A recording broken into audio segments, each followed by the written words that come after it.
Hey guys, tonight we're stepping into the blistering sands of ancient Egypt, where pyramids weren't erected with cranes or blueprints but with human backbones, wooden sleds, and the promise of eternal glory. Forget the gleaming tombs and royal processions you see in documentaries. The real story is about muscle, mud, and the gamble of every sunrise on a crew's strength holding up under the desert sun. So tonight we ask, what did it really take to drag 50-ton blocks across miles of sand, hoist them up towering ramps, and live on little more than bread and beer? Every era had its own kind of brutal, so let me know where you're tuning in from and what time it is where you are. It's always amazing to see who's joining this journey back to the quarries and work camps. Now dim the lights, pull your blanket close, and let's heave those stones together. You wake before the sun crests the horizon and hurry down the winding path to the limestone cliffs. Your stomach is empty and your body aches from yesterday's toil, but there is no time for hesitation. You join a line of workers at the quarry edge as torches gutter in the pale light. The overseer stands on a rise above the stones and watches every move. His coarse voice carries across the rock, and his whip lies coiled at his side like a silent warning. The cliff face towers before you, its pale surface stained with veins of red iron and streaks of black shale. Today you will chisel out the blocks that will form the outer courses of the pyramid base. The overseer nods and signals the first group forward. You grasp your copper chisel and wooden mallet and step into the sunless zone beneath the overhang. Dust coats your teeth as you position chisel against limestone and strike with the mallet. Each blow sends a spark of stone chips scattering across the ledge. A chorus of metal on rock echoes around the quarry mouth as dozens of workers strike in rhythm. Your arms hum with effort as you tap in shallow grooves along the chalked lines drawn by the master mason. The grooves mark the edges of the block you will free. You pause only to switch to a heavier dolerite pounder when the stone resists. The pestle crackles with every impact and the limestone trembles until a clean fracture appears. The overseer steps forward, his shadow long across the chips of flaked stone. He watches your form the way a sculptor might watch clay for weakness. He mutters a command at uneven strokes, then whips the air to signal faster work. Sweat beads on your brow and trickles down the side of your face. You wipe it away on your tunic and return to the strike with renewed force. As the sun rises, you carve deeper into the block until it stands proud against the cliff face by only a few inches. Your chisel and mallet work in concert to widen the crack. You wedge a length of green wood into the split, then pour water over it. The wood swells and the stone creaks. With a final strike of your mallet, the block breaks free with a hollow thud and falls onto the soft earth below. A team of haulers rushes forward. They slip ropes beneath the newly freed block and ready the sled that will carry it down the planked ramp. You step back to inspect the severed face. The block is near perfect, its edges straight and its surface smooth. You run a hand across the rough surface and feel the promise of a wall that will stand for eternity. Mid-morning light floods the quarry, and you pause to rest in the shade of a nearby outcrop. You swallow a chunk of bread and drink thick beer from a clay jug. The bread tastes of barley and date honey, and the beer warms your belly like a gift. You exchange a few words with a neighbor about the overseer's new tribute orders and the challenge of tomorrow's tasks. Then you rise and gather your tools for the next block. You move along the cliff face to a new section where the limestone is harder and more compact. You trace the master mason's chalk lines and begin the groove again. Each stroke of the mallet demands perfect aim so the groove remains straight.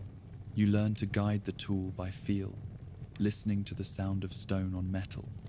A high-pitched ring means thin material, while a dull thud warns that a crack is about to spread. The overseer strides past you, pausing at the largest block, slated for removal. He sizes up the edges and nods approval. This block will form the corner of the pyramid and must be cut without flaw. You rub chalk across your fingertips and grip the chisel with steady hands. You tap out the lines and split the stone until the block shifts on its ledge.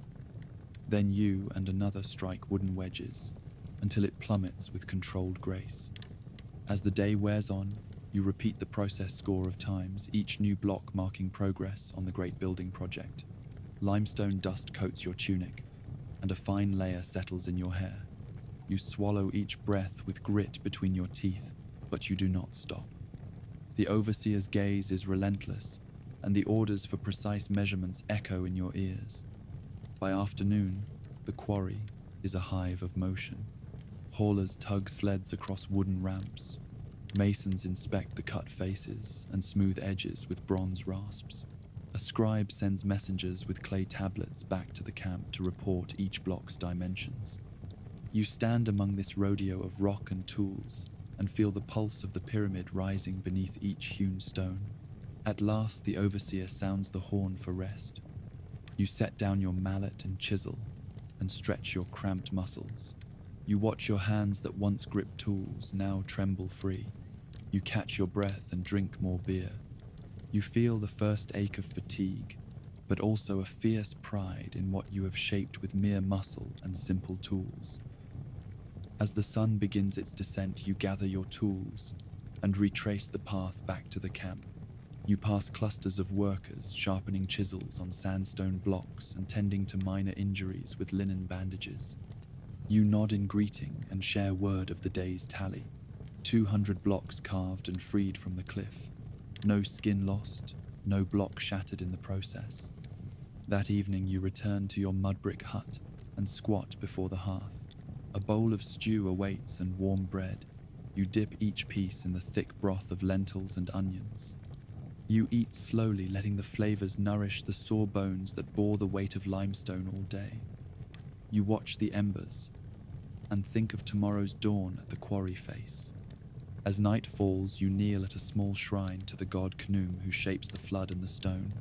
You offer a piece of bread and a sip of beer. You ask for strength of limb and steadiness of mind. You whisper a vow to return at first light and carve again the stones of eternity. You close your eyes and taste the limestone dust still clinging to your tongue. You would not last a day as a pyramid builder if you could not greet the cliff before sunrise and chisel through unyielding stone by the overseer's command. You would not survive the roar of mallet on rock or the lash of whipping wind until the block fell free. Yet in every spark of stone chips and every echo through the quarry, you find purpose. In that purpose, you build more than a pyramid, you build the legacy of your own rugged spirit. You return to the quarry just before sunrise, the air cool against your sunburned skin. Your hands still ache from the day before, but you welcome the familiar weight of your mallet and chisel. Today you will refine the blocks you freed yesterday and prepare them for their first journey across the sands. You step past the rough piles of limestone chips and join the small group of finishers waiting by the cliff face. The master mason greets you with a nod. He hands you a bronze rasp and a wooden block to hold the stone steady. You lean into the face of the first block, your chisel grooves forming the outline of a perfect cube. With the rasp, you shave away high spots until the surface lies flat and true. Each stroke of the rasp sends fine white dust into the air. You stroke the stone until your breathing matches the rasp's rhythm. Your arms hum with the effort of smoothness and precision. Beside you, another worker uses a copper chisel to round off the edges. You watch as he stands on a low ledge and rotates the block to carve each corner. You learn to watch the shadows on the surface, to judge the angle where metal meets stone. A small slip could mar the face and spoil the entire block.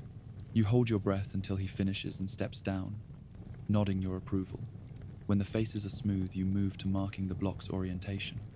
The master mason shows you how to press a wooden stamp into wet plaster on one side, leaving a symbol that tells the haulers which way is north.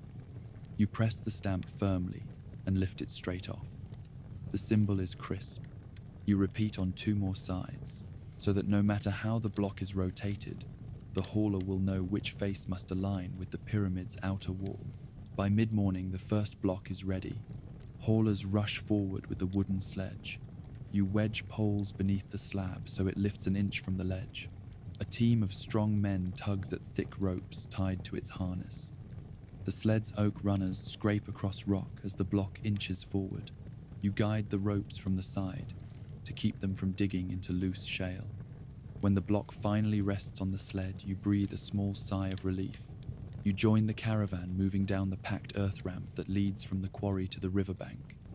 The sled lurches over stones and then glides on the smoother section. You hear the steady chant of the haulers as they pull in unison. You catch sight of the overseer riding his donkey alongside. His sharp eyes scan every man for signs of fatigue or misstep. If you falter, he may order the next 10 blows of the whip. Midday heat scorches the air. Sweat trickles down your chest and clings to your shaved head. You wipe your brow and take water from a clay jar. The liquid tastes of grit and river mud, but you swallow greedily. Soon you will dip ropes in lard and rub them on the sand to make the sled move more easily. Today, your task is to shape and label every block for safe passage. When the sled reaches a flat area near the river, you help unload the block. You and others guide it onto heavy rollers carved from acacia logs. You position each log beneath the slab space just so. Then you shove the block forward until the next log emerges at the back. You learn to step quickly and catch the log before it falls away. One wrong move could trap a finger beneath tons of stone. By afternoon, you have finished shaping and marking 6 blocks. Each stands ready to cross the river on rafts to the construction site. The master mason inspects each face, tapping with a lightweight hammer to listen for cracks or flaws. You watch the echoes ring clear and smile. Your labor has passed the test. As the sun dips low, you return to the cliff face for one final block. You chisel shallow protective grooves along the edges so that the block will not chip when it is hoisted. You carve a shallow channel on the top face so that a rope sling will grip securely during lifting. You stand back and admire your work. The block is ready for the morrow's haul. In the evening, you gather around a cooking fire with your fellow quarrymen. Smoke curls through the air, and lentil stew simmers in a clay pot. You break flatbread with your fingers and pass pieces around the circle. You taste warmth and salt and feel your arms grow lighter with each mouthful. A young acolyte steps forward, balancing a handful of clay lamps. He lights each wick and places them at the base of the quarried blocks. The soft glow reveals the gleaming faces you shaped today. You trace each smooth plane with your eyes and feel a proud ache in your chest. You sit under the stars and share stories of past projects. Some men speak of a pyramid's inner chamber where water once pooled and fractured the stone. Others tell of a tomb that collapsed when its corner block was misaligned. You listen and nod. You know that your work must be exact if the monument is to stand for centuries. At last you rise and make your way back to the camp. Your feet ache and your back hums with the memory of chiseling and carting. Yet you carry a spark of joy in the knowledge that soon these blocks will climb the ramps and form the outer courses of eternity's stairway. You kneel at a small shrine to Khnum, the god of creation and of the Nile. You offer a handful of limestone dust and a small libation of beer. You ask for steady hands and clear sight in the days ahead. You vow to rise with the dawn and refine more blocks until the pyramid spreads its wings across the desert. You lie on your mat beneath an open sky. You taste the night air and the chalky tang of stone. You hear the distant river's pulse like a heartbeat. You close your eyes and dream of the quarry's face illuminated by sunrise. You know that you would not last a day as a pyramid builder if you could not chisel, shape, mark, and guide each block with fierce care. Yet in that care, you forge a legacy of sweat and stone that will endure long after you return to dust.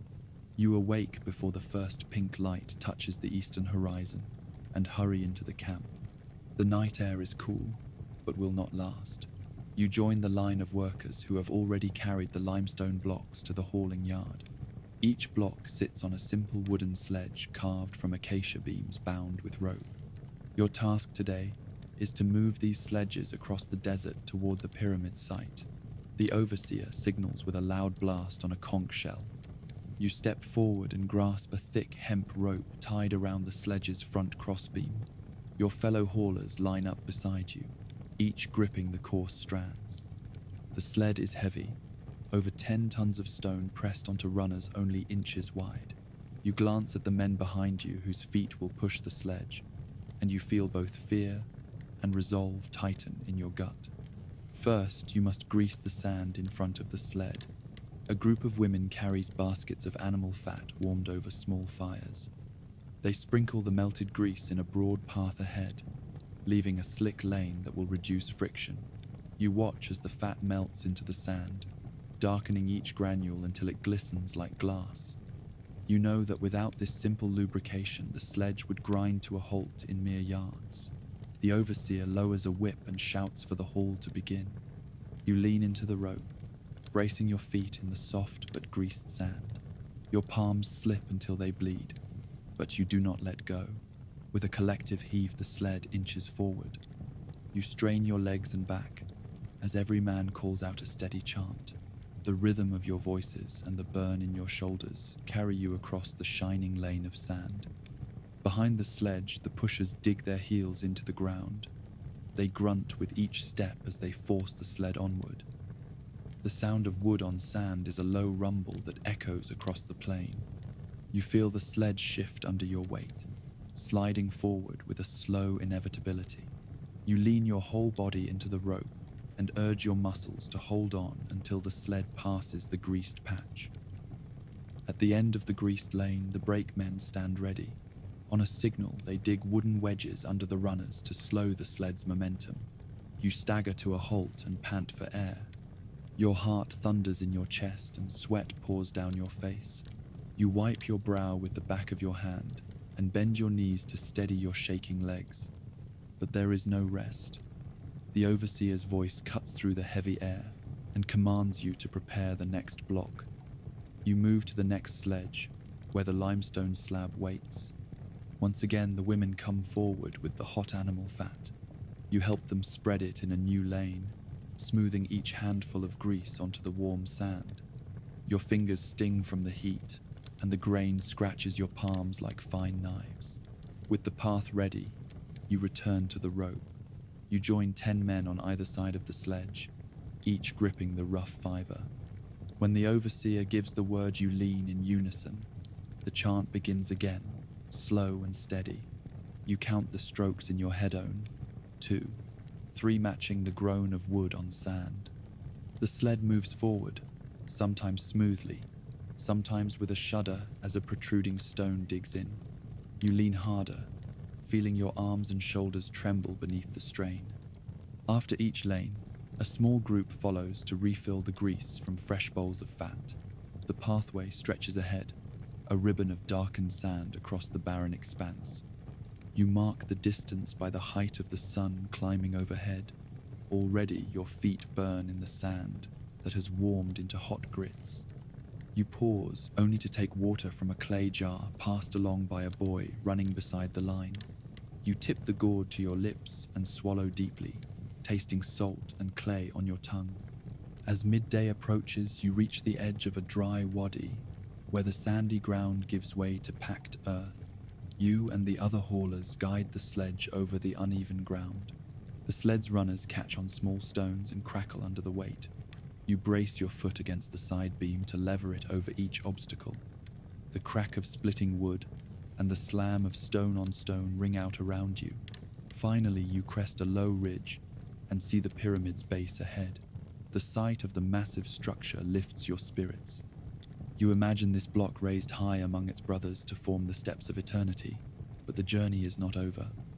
You must still carry the weight across several more greased lanes and up a ramp to the construction platform. When you reach the ramp, you pause for a moment as the overseer shouts orders. You see masons atop the ramp looking down. They will guide the block into place once you reach the top. You steady yourself, shifting the rope across your shoulders and taking a deep breath. Then you and your comrades lean in again and pull with every ounce of remaining strength. The ramp is steeper here, and the sled groans beneath the torque. You stagger backward with the rope, body angled low so the sled does not slide backward. Each footfall digs in to hold your ground. Behind you, the pushers drive their weight forward, pushing against the runners that bite into the sand. When the sled finally clears the crest, you all nearly stumble forward. It is like emerging from a storm. The air feels cooler, and the wind carries the promise of brief relief. Workers atop the platform rush forward to secure the sled. They twist ropes around sturdy posts and wrap the block in padded skins to protect it from damage. You collapse onto the packed earth at the ramp's base, hands still gripping the rope for a moment before you let go. Your body shakes with exhaustion and relief. Sweat soaks your tunic and drips from every pore. You lay your head on the cool surface and let your breathing slow. For a brief time you lie there, tasting the air that smells of stone and sand. You hear the distant chant of other teams, still moving blocks across the desert. You feel the vibration of the pyramid walls beneath your head. You know that this stone you hauled will one day stand silent against the sky, but you cannot rest long. The overseer's party rides up on donkeys. His whip cracks once, a sharp sound that gardens your senses. He shouts for the next block to be prepared. The masons atop the ramp whistle and wave for you to return to the line. You rise, blood pounding in your limbs, and set your jaw. You drink the last gulp of water from your jar, wipe your face, and step forward again to grip the rope. You and your comrades line up for the next haul across the desert wastes. You chant together once more, lean your weight into the rope, and pull with every scrap of strength you possess. The sled moves forward. The sand glitters beneath the sun, and the pyramid waits for another piece of stone to become part of its vast living memory. By midday, the sun stands like a furnace overhead, and the sands have turned from pale gold to blazing white. You wipe grit from your eyes and step back to rest for a moment, while the sled's runners sit atop the greased track. The overseer's horn sounds his approval, and a pair of oxen are led forward.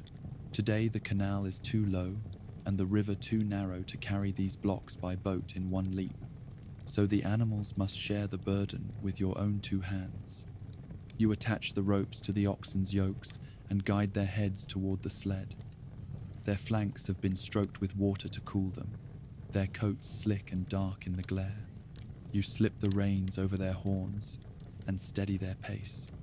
At a word from the overseer, the oxen lean forward. With a deep groan, the sled shifts on the grease slick. You grab the side ropes to help guide it and lean so that your weight presses down behind the oxen. The sled moves with a long shudder and then glides across the sand like a phantom. Sweat runs from your scalp into your eyes and drips off your elbows onto the blazing track. You feel each grain of sand ricochet beneath you as the runners cut a groove in the softened grease. You whisper to the oxen to keep going, and they answer with low moans of effort. Behind you, the men who pushed before now walk beside the sled to make sure the runners do not snag on buried stones. They carry wooden poles to lever any obstruction free. Every so often they stoop and shift a boulder too large, or poke a deep rut until the sled advances once more. You hear their panting in time with the oxen's grunts. After a few hundred paces, you reach a slight rise in the desert. The sled begins to slow as weight and gravity press it into the sand. You give a shout to the oxen and grasp the side ropes again. Together, you lean into the haul with every ounce of your strength. Water jugs hang from the oxen's yokes, so that slack hands may pour cool water onto the runners below to ease the friction. You guide each stream with a careful aim so that the wood glistens beneath a thin film of water. At last the sled crests the rise. You and the team collapse against the runners for a moment's rest.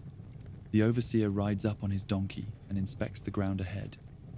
He nods once and signals the next stretch of grease. Women arrive with baskets of melted fat and flocks of small birds.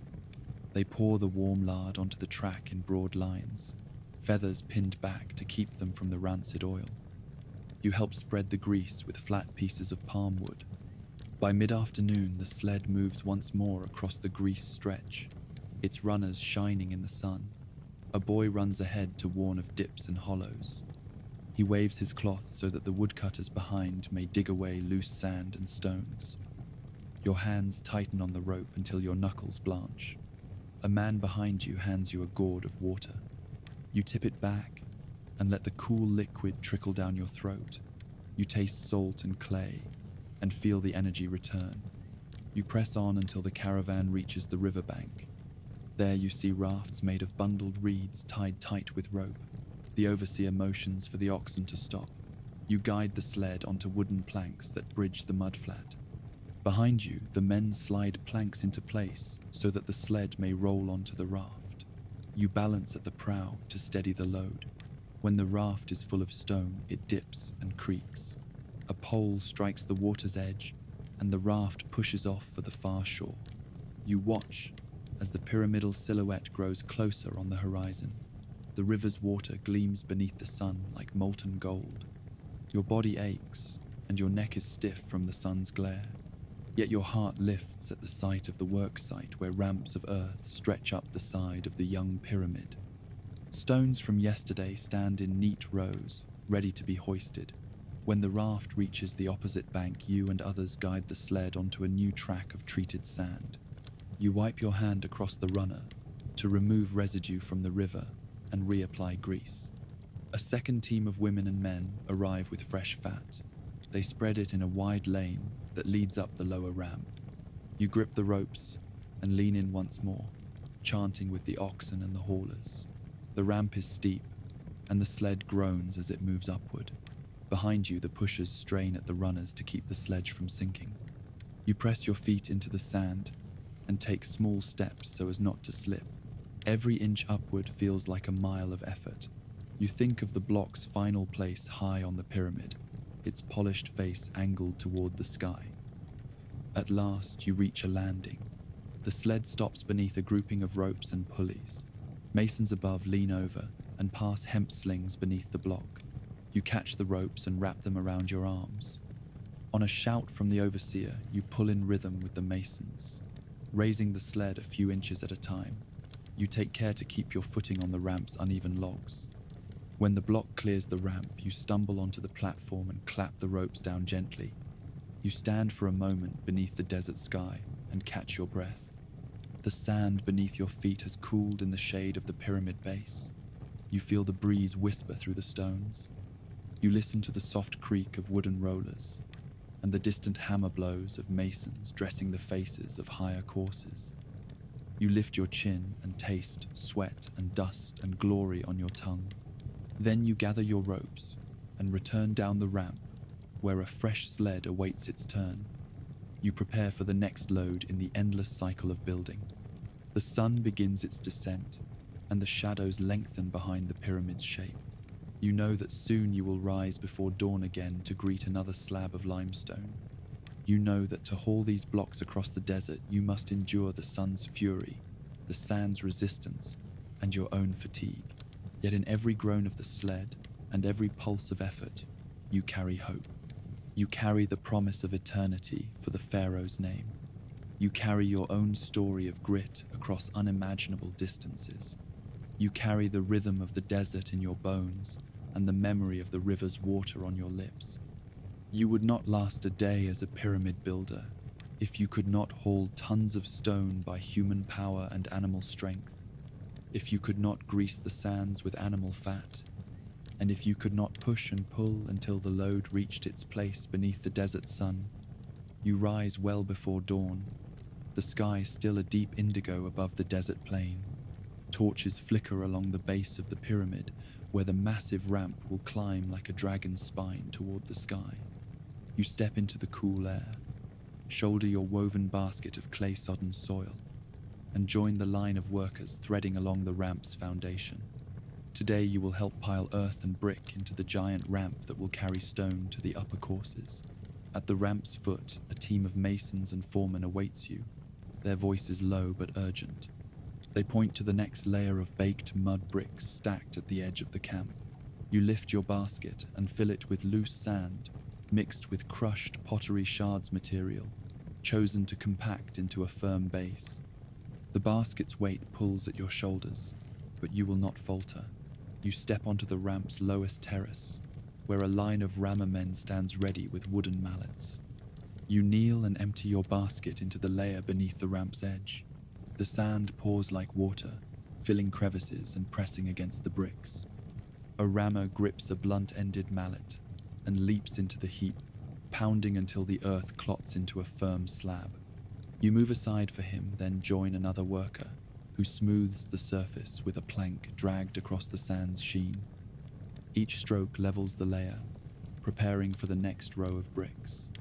Behind you, more baskets arrive, hoisted by cliffside pulleys or carried by donkeys along a side track.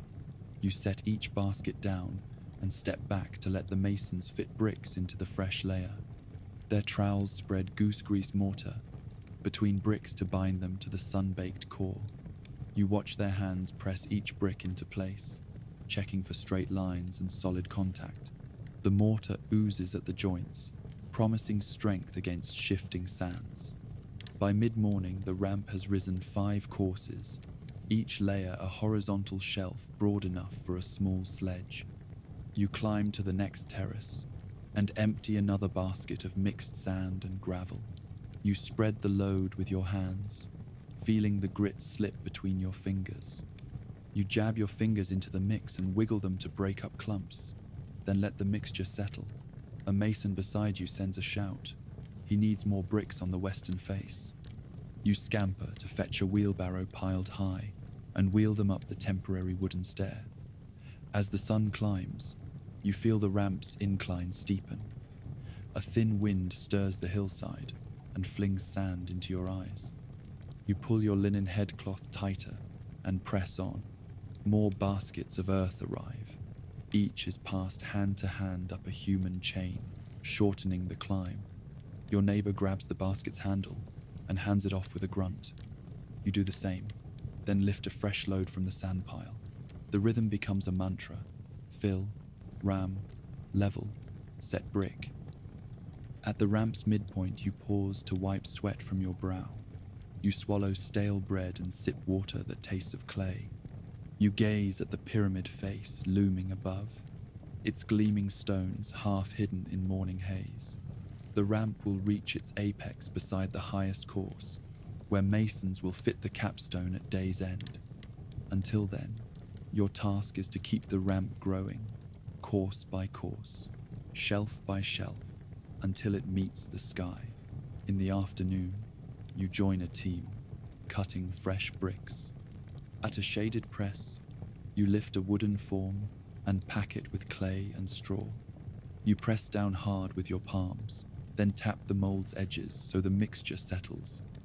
You tip out the block and line it on a reed mat to dry under the sun's glare. Each brick takes days to harden, but the sun bites deep into its core. You heft another mold and repeat the press. Clay, straw, press, release. When your quota of bricks is ready, you return to the ramp and stack them at the workface. You slot them into the ends of the terrace, making sure the ends align with the bulldozed edges. The masons spread mortar in neat ribbons, then tap each brick level with the handle of their trowels.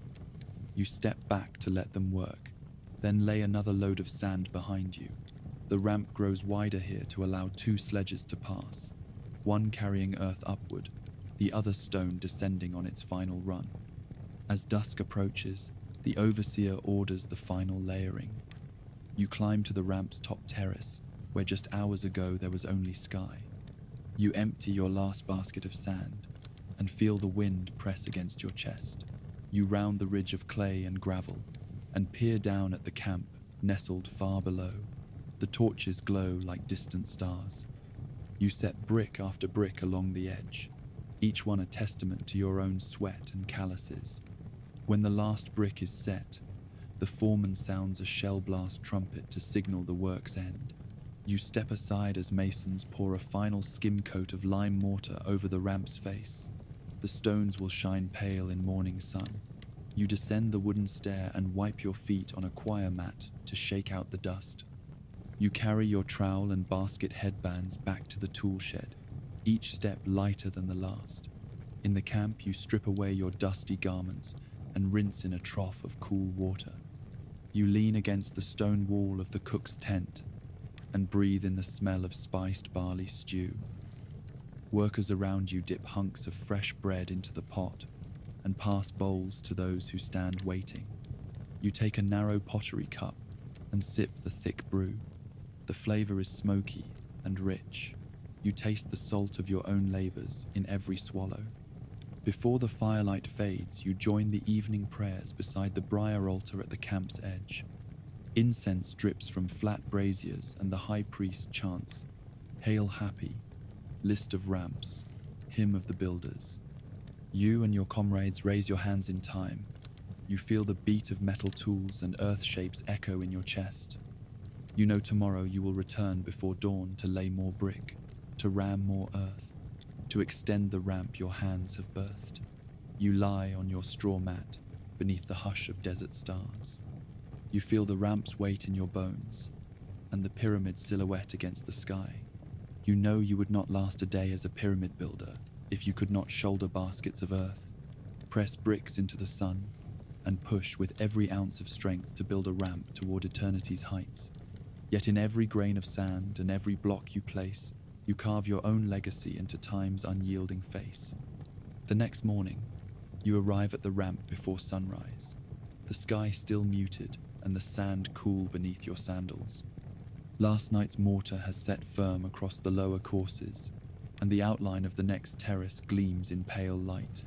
Today, you will extend the ramp's surface with baked brick and reinforce its sides with rush mats and plaster so that nothing crumbles under the weight of passing sledges laden with stone.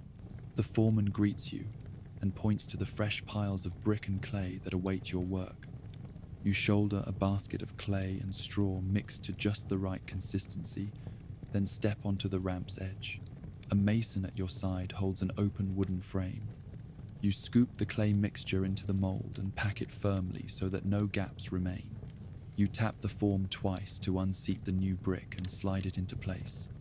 Your fingers press the rough edges to smooth them against the brick next to it.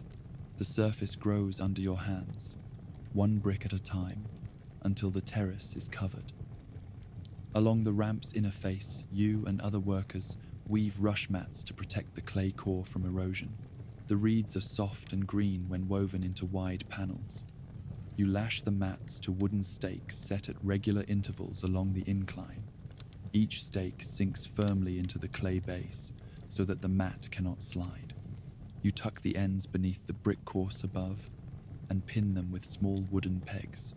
When finished, the entire side of the ramp is wrapped like a living skin beneath the sun.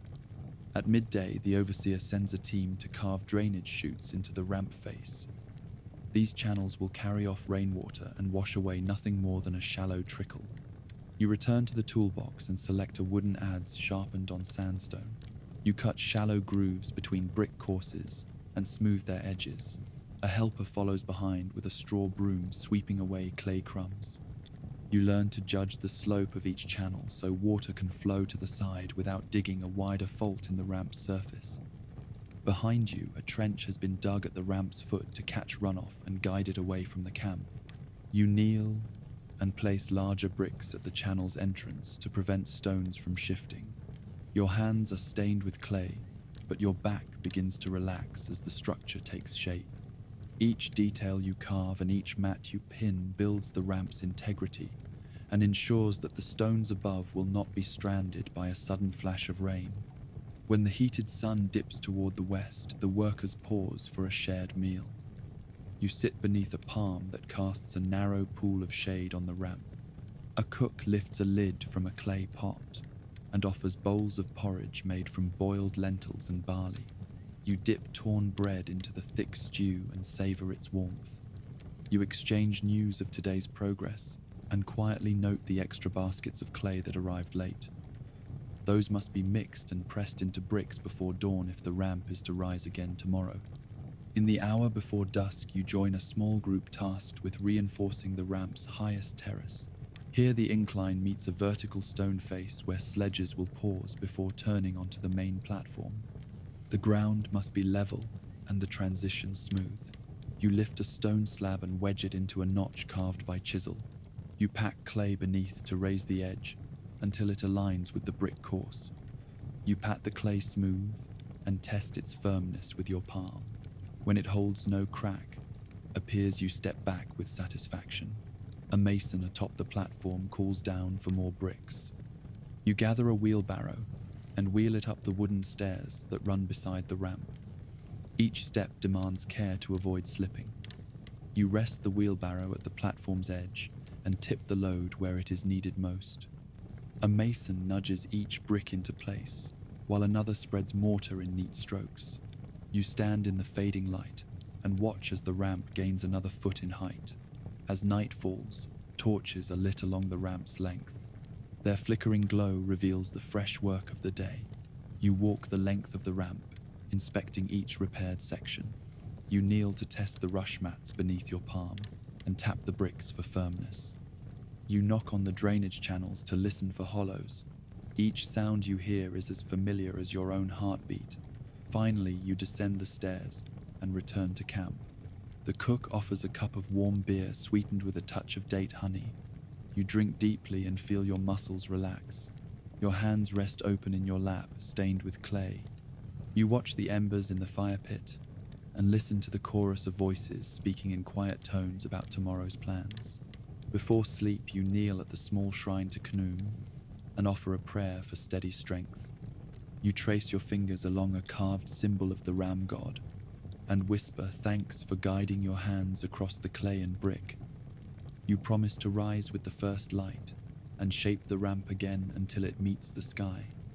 Lying on your straw mat beneath the desert stars, you taste the grit of today's work on your tongue.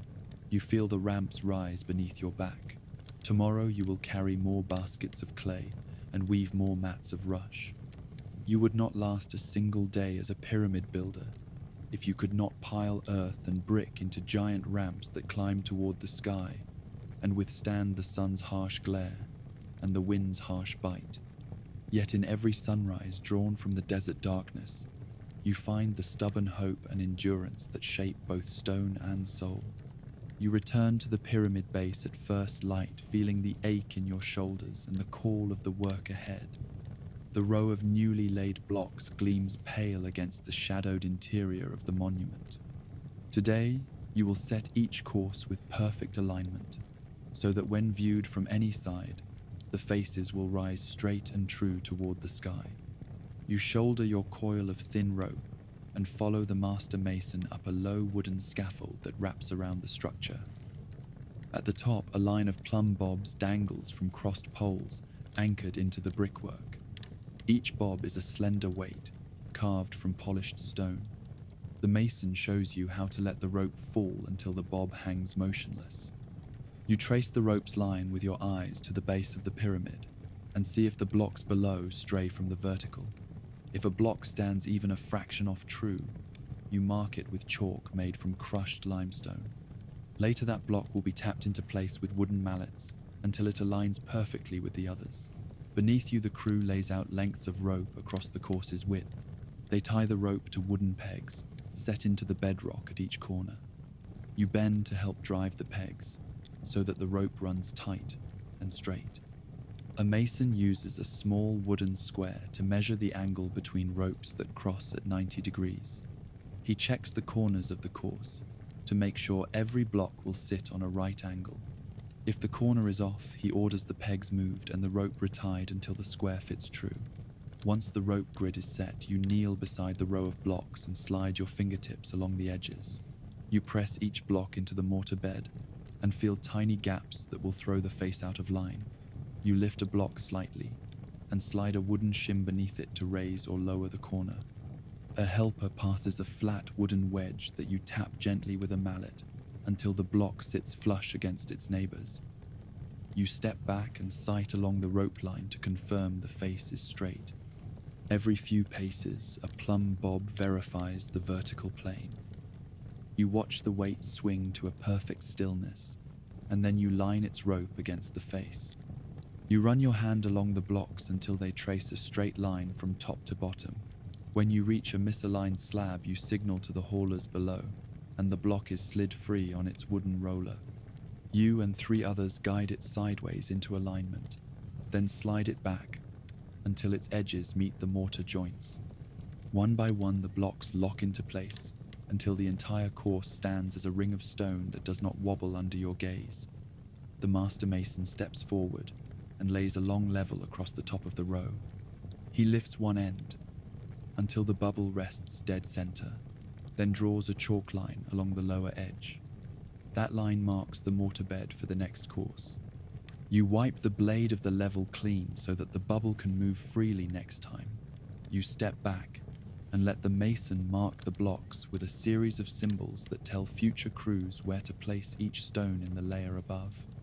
While the sun climbs overhead, you return to the ground beside the pyramid and carry another basket of trimming tools. The master mason has called for a set of blocks to be resized before they rise another meter. You kneel on the scaffolding planks and use a copper chisel to shave away the excess until the block matches the exact measurements called for on the wooden template. The dust drifts across the course and settles on the rope grid. You pause to brush it away so that alignment lines remain clear. At midday, the overseer sounds a horn that signals a pause for bread and beer. You step down from the scaffold and join your comrades under a shade of palm fronds. You break flat loaves into pieces and pass around cups of foamy beer brewed from barley. You taste the heat of the day and feel grit clinging to the back of your throat. You drink deeply and let the liquid wash away the grain of stone dust. After the meal, you climb the scaffold again to set the next course of bricks. The master mason points to the chalk line above the course you just aligned. He holds a rope taut across it and measures the exact height to the level above. He marks the rope with a knot at each peg point. You then move around the course, using the knotted rope as a guide to position the next row of blocks. Each block is lifted up on rollers and skids across wood pads until it rests in the correct spot. When the block touches its neighbor, you slip a small wooden wedge beneath to lock it in place.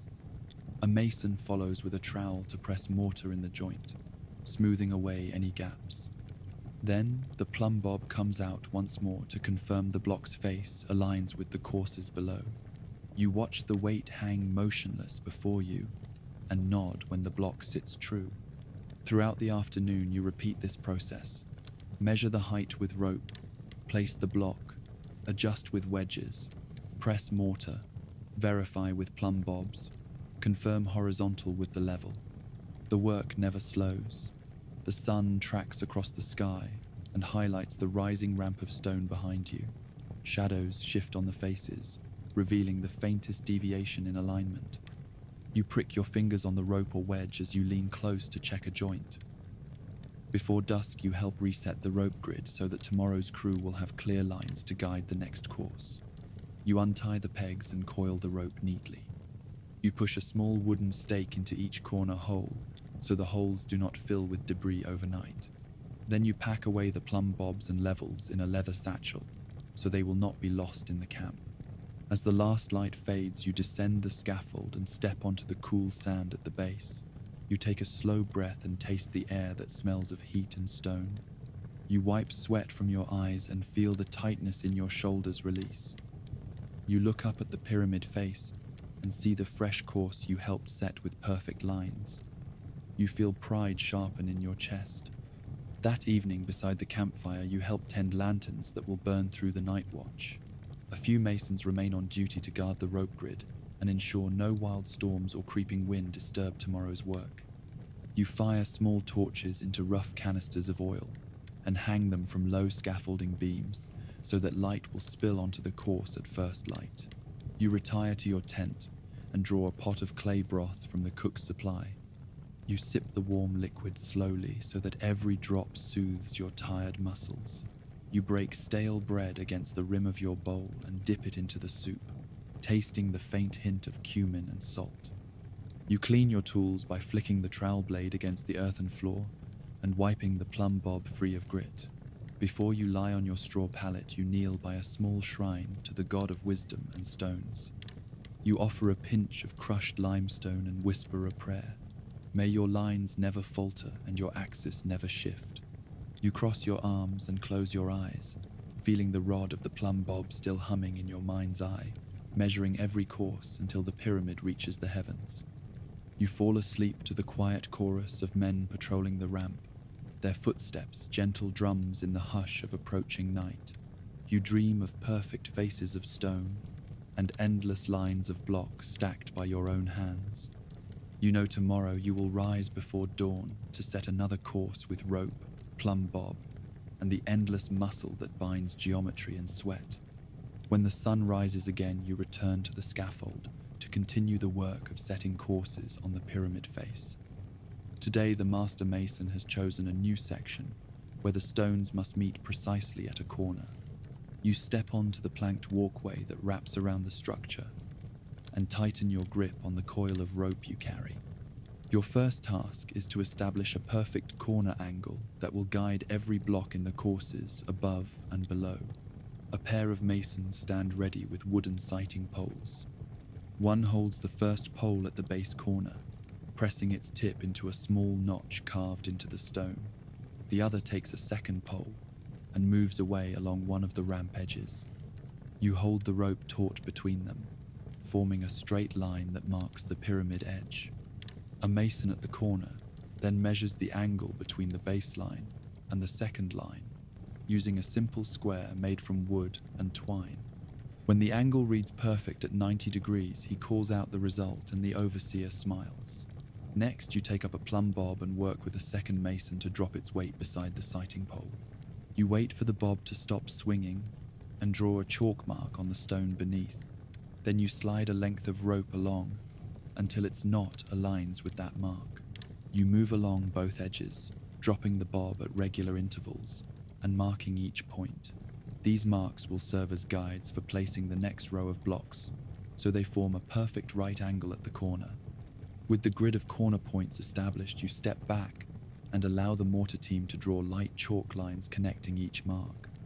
The lines run like the strings on a harp, tracing the precise shape the stones must follow.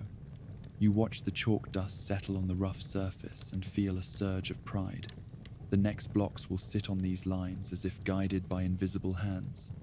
During this process, a small group of scribes stands ready with clay tablets and reed styluses. They record each mark and measure the distance between corner points to the nearest finger's width. Their tallies will be used to double-check tomorrow's alignment when the blocks arrive. You glimpse one scribe nodding at another as he traces symbols in the wet clay. They store their tablets in the shade, where no stray breeze can smudge their work. Now the stone haulers arrive with new blocks bound in rope and set upon wooden rollers. You kneel at the first chalk line where the masons have cleared away any debris. You lift a wooden lever and slide the block forward until it bumps gently against the line you drew. You tap its surface with the butt of your chisel to test stability. A hollow ring means the block is not seated firmly. You reach beneath and slip a small wooden wedge under the low side. You tap the wedge until the ring becomes a clear tone. A mason above uses a level tool carved from wood and metal to confirm that the top face of the block sits exactly horizontal. He moves the tool across the surface, then reads the small glass bubble resting between two marks. When the bubble is dead center, he claps the tool handle as a signal that the block is level. You release the ropes and step aside. The next block follows the same routine. It is slid into place, tapped for hollowness, wedged for firmness, and tested for levelness. Between each block, the chalk line remains unbroken. When a slight curve appears, you mark the block edges with chalk and tap gently until the face straightens under the pressure of mortar and wood. At midday, the overseer orders a break. You join the others under a breeze blowing across the desert plain. You eat small loaves of baked grain and sip thick beer fermented from barley. You trade stories about the morning's work and examine a fragment of chiseled stone pulled from the quarry that bears the mason's mark from long ago. You feel the camaraderie that binds every hand to every block in the structure. After the meal, you climb back onto the scaffold, carrying a jar of wet mortar and a small trowel. The teams below have cleared the next course of ledge so that the fresh row may rise. You kneel beside the edge and spread the mortar in a thin ribbon, following the chalk line that marks the exact height for the course. You watch the wet plaster fill any irregularities on the block faces. A mason beside you smooths the surface with a flat wooden spreader. You wipe away the excess on your tunic and move on. With the new mortar bed prepared, you guide the next block upward on a small sled and rope system. Men above heave on the line while you steady the sled on its wooden track. The block arrives, and you push it into position until the chalk line at its base meets the fresh mortar bed. You tap the block gently, listening for the ring that signals a firm joint. As afternoon light slants across the ramp, you focus on the course you helped set. 7 blocks lie in place, each matching the lines you and the master mason drew at dawn. You step back to sight, along the edge from the ground below. The blocks form a perfect line that seems to vanish into the sky. You raise your hand and sweep it across the course, feeling the smooth stone beneath your palm. During a lull, you take the plumb bob and drop it at each corner point again. You watch the weight swing to rest against the stone. At every check, the rope aligns exactly with the course edge. Your heart swells with the knowledge that these stones will remain true long after you return to dust. Before dusk, the overseer marks the end of the day's work. You help pack away the trowels and levels and coil the ropes for tomorrow's tasks. You wipe the chalk dust from the scaffold planks so that no slip will come from unseen powder. You carry the mortar jar back to the mixing area and rinse your hands in a basin of water that tastes of clay. As the candles are lit along the scaffold, you stand on the lower terrace and look up at the rising pyramid. The courses you set will form its faces and give it a shape that reaches toward eternity. You feel your chest tighten at the sight of those straight horizontal lines and perfect vertical angles. Stone by stone and course by course, the monument grows. That night in the camp, you listen to the wind carry distant chants of praise for the gods. You fold your shift and lay it beneath your head. You taste chalk and stone dust on your lips and smell the lingering scent of wet mortar. You close your eyes and feel the plumb bob swinging in your mind's eye, forever testing the vertical, forever guiding the work of human hands against the weight of time. You know that without the rope, the weight, and the endless strength of your own back, the pyramid could not rise. You would not survive a single day as a builder if you could not align stone with geometry and muscle until the courses stretch straight into the horizon. You wake before dawn and slip through the narrow entrance at the pyramid's rear face. A shaft has been cut into the soft limestone, its opening masked by rubble until this morning. You crouch low beneath the lintel and lift a small clay lantern. Its flicker casts dancing shadows on the rough walls. You feel the cool breath of earth against your cheek as you step inside. Your tools are simple and brutal. A copper pick sheathed in leather hangs at your belt, and a wooden mallet rests against the chamber wall. You kneel on the flagstone floor, carve a shallow groove in the bedrock, and drive the pick home with a measured strike. Each blow chisels away slivers of stone that clatter to the floor. You pause to clear the chips with a small shovel and then press on, widening the groove into a channel that will guide your next cut. The shaft slopes gently downward. You move with care, lantern held high to reveal every contour. Water drips from above in a slow rhythm that echoes like a heartbeat. You follow the sound until you reach a fork where 2 passages meet. One leads deeper into the pyramid's core and the other angles upward toward a small chamber where the sarcophagus will rest. Today you will carve the lower galleries that form the labyrinth of rooms beneath the king's resting place. You set to work on the left passage. You mark the rough outline of a doorway on the limestone wall with a bit of chalk. Then you strike the pick in a line just beyond your chalk marks. Dust flies with each tap and you cough against the cloud of grit. The lamplight glitters off tiny crystals in the stone. You imagine how this chamber will one day gleam in torchlight, sealed for all time. After 2 hours, the doorway takes shape. You have cleared a space large enough to allow a man to pass upright. A team of assistants follows behind you with baskets. They lower their tools and scoop up the fallen chips. They carry the rubble back to the shaft entrance and dump it outside, each bucketful a small mountain of carved stone. The air in the passage grows cleaner, and the lanterns glow sharper against the fresh walls. You move into the new chamber and begin carving the ceiling. You prop a wooden beam across your shoulders and stand on a low bench. You lift the pick to shoulder height and tap at the stone above. Each strike chips away a little more until the ceiling floor meets the angle you need. You keep the surface level by sighting along a straight edge you made from palm wood. A mason's eye would find no fault in your work. When your ceiling is smooth, you step down and trace with your fingers along the walls. You smooth each cavity with a stone abraded on a coarse sandstone block.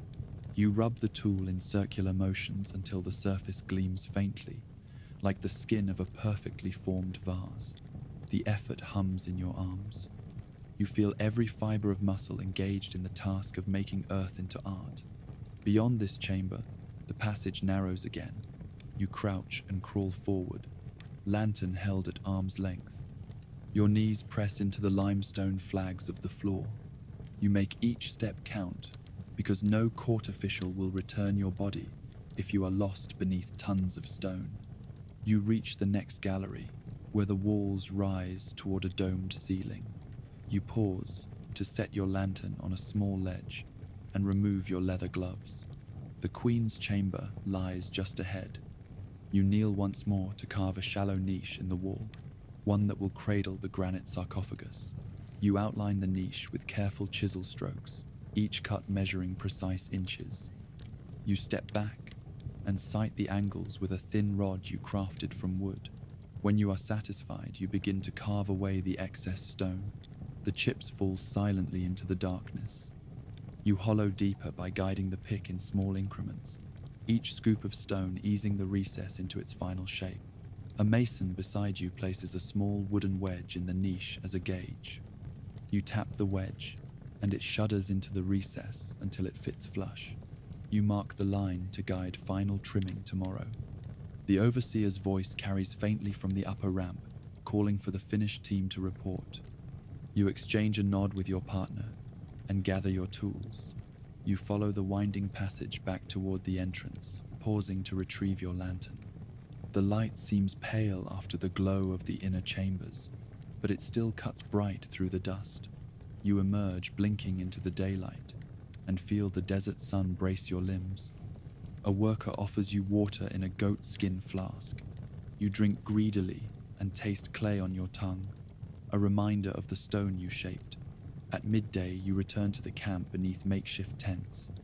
You sit on a woven mat and break unleavened bread with a few drops of salted fish tucked inside. You swallow the grain and feel energy return to your limbs. You speak with fellow carvers about the next stage of work. The overseer approaches with a set of papyrus scrolls. He lays them out on a flat stone and points to each line of hieroglyphs. These scrolls record the precise position and dimensions of every chamber. You study them closely so that tomorrow your cuts will match the plan exactly. In the afternoon, you return to the shaft with assistants carrying wooden buckets and lanterns. You descend into the gloom once more. You refit your leather gloves and choke back a cough as the air grows thick with stone dust. You first set to work on the lower storage gallery where jars of oils and sacred items will rest. You trace the outline of a recessed shelf in the rock face and chisel away the stone until the shelf is just right. You test its depth by placing a clay jar on it and ensuring the lip fits snugly. Next, you move to the side passage that leads downward. You carve a flight of low steps hewn from the bedrock. Each step is uneven by design, so that you must watch your footing as you descend. This labyrinth will guard the inner secrets of the tomb. You trace a hand along the stone of each step, smoothing the edges with a whetstone until your calluses burn. As dusk approaches, you finish your cuts for the day. You wipe your forehead on your tunic and gather your tools. The lantern's glow dims slowly as you retrace the corridor to the shaft. Outside, you see the pyramid's peak, glowing in the last rays of sun. You feel the rumble of work above as ramps of stone and earth grow by the hour. That night you sit around a small fire with your colleagues and break bread once more. You recount the tight angles and deep recesses you carved in the stone heart of the pyramid. You remember the echo of your chisel through the chamber and the gentle ring that signaled a clean cut. You share the thrill of the final wedge slipped into place and the smooth walls polished by your hand. Before sleep, you kneel at the shrine beneath the ramp. You offer a handful of limestone chips and whisper a prayer for steady hands tomorrow. You promise to carry on the work of carving the hidden rooms until the king's soul finds its home in the stone you shaped. You know that without the labor of your own back and the precision of your own tool, the pyramid's heart would never hold its silent treasures. You close your eyes and taste the echo of your chisel in every dream. The passage you carved yesterday leads deeper into the living stone, and today you will push farther into the pyramid's hidden heart. You light your clay lamp and enter the low corridor, feeling the cool stone against your knuckles as you steady yourself. The air is thick with the scent of limestone dust and earth, and every footstep echoes against the rough walls. You follow the sound of dripping water toward a junction where two tunnels diverge. The master mason has chosen the right hand gallery for today's work. He lays out his measuring rope along the floor, marking out the outline of a small chamber that will serve as a connecting hall between the king's sarcophagus room and the relieving vaults above. You crouch to the floor and trace chalk lines on the stone marking the future floor level of the new room. Then you set the plumb bob against the walls to confirm that the lines are truly horizontal and vertical. A mason hands you a short-handled pick and a cloth-bound flogging tool made from sheepskin. You begin carving the floor by striking the pick along your marked lines, prying away small chips of stone that fall to the ground with hollow clicks. Once you have scored a narrow channel, you deepen it by rotating the pick under your rising blows, creating a shallow trench that will guide your next cuts. As you work, assistants follow behind with flat blowers fashioned from leather. They puff cool air into the trench to clear away dust and keep the cut lines visible. Their gentle breaths brush against your sweat-soaked hair and give you occasional relief from the hot effort. You continue to carve until the trench is deep enough to accept a straight edge. You fit a wooden batten into the groove and use it to guide a longer pick to flatten the floor surface. Each pass shaves a fraction of a finger's width until the floor is level and smooth enough to bear the weight of men carrying heavy stones. When the floor is done, you turn to the walls. You trace chalk lines, marking the height of the new chamber's walls and the eventual ceiling level. The pick and mallet work together as you chip away at the limestone, stepping forward to enlarge the small corridor into a wider room.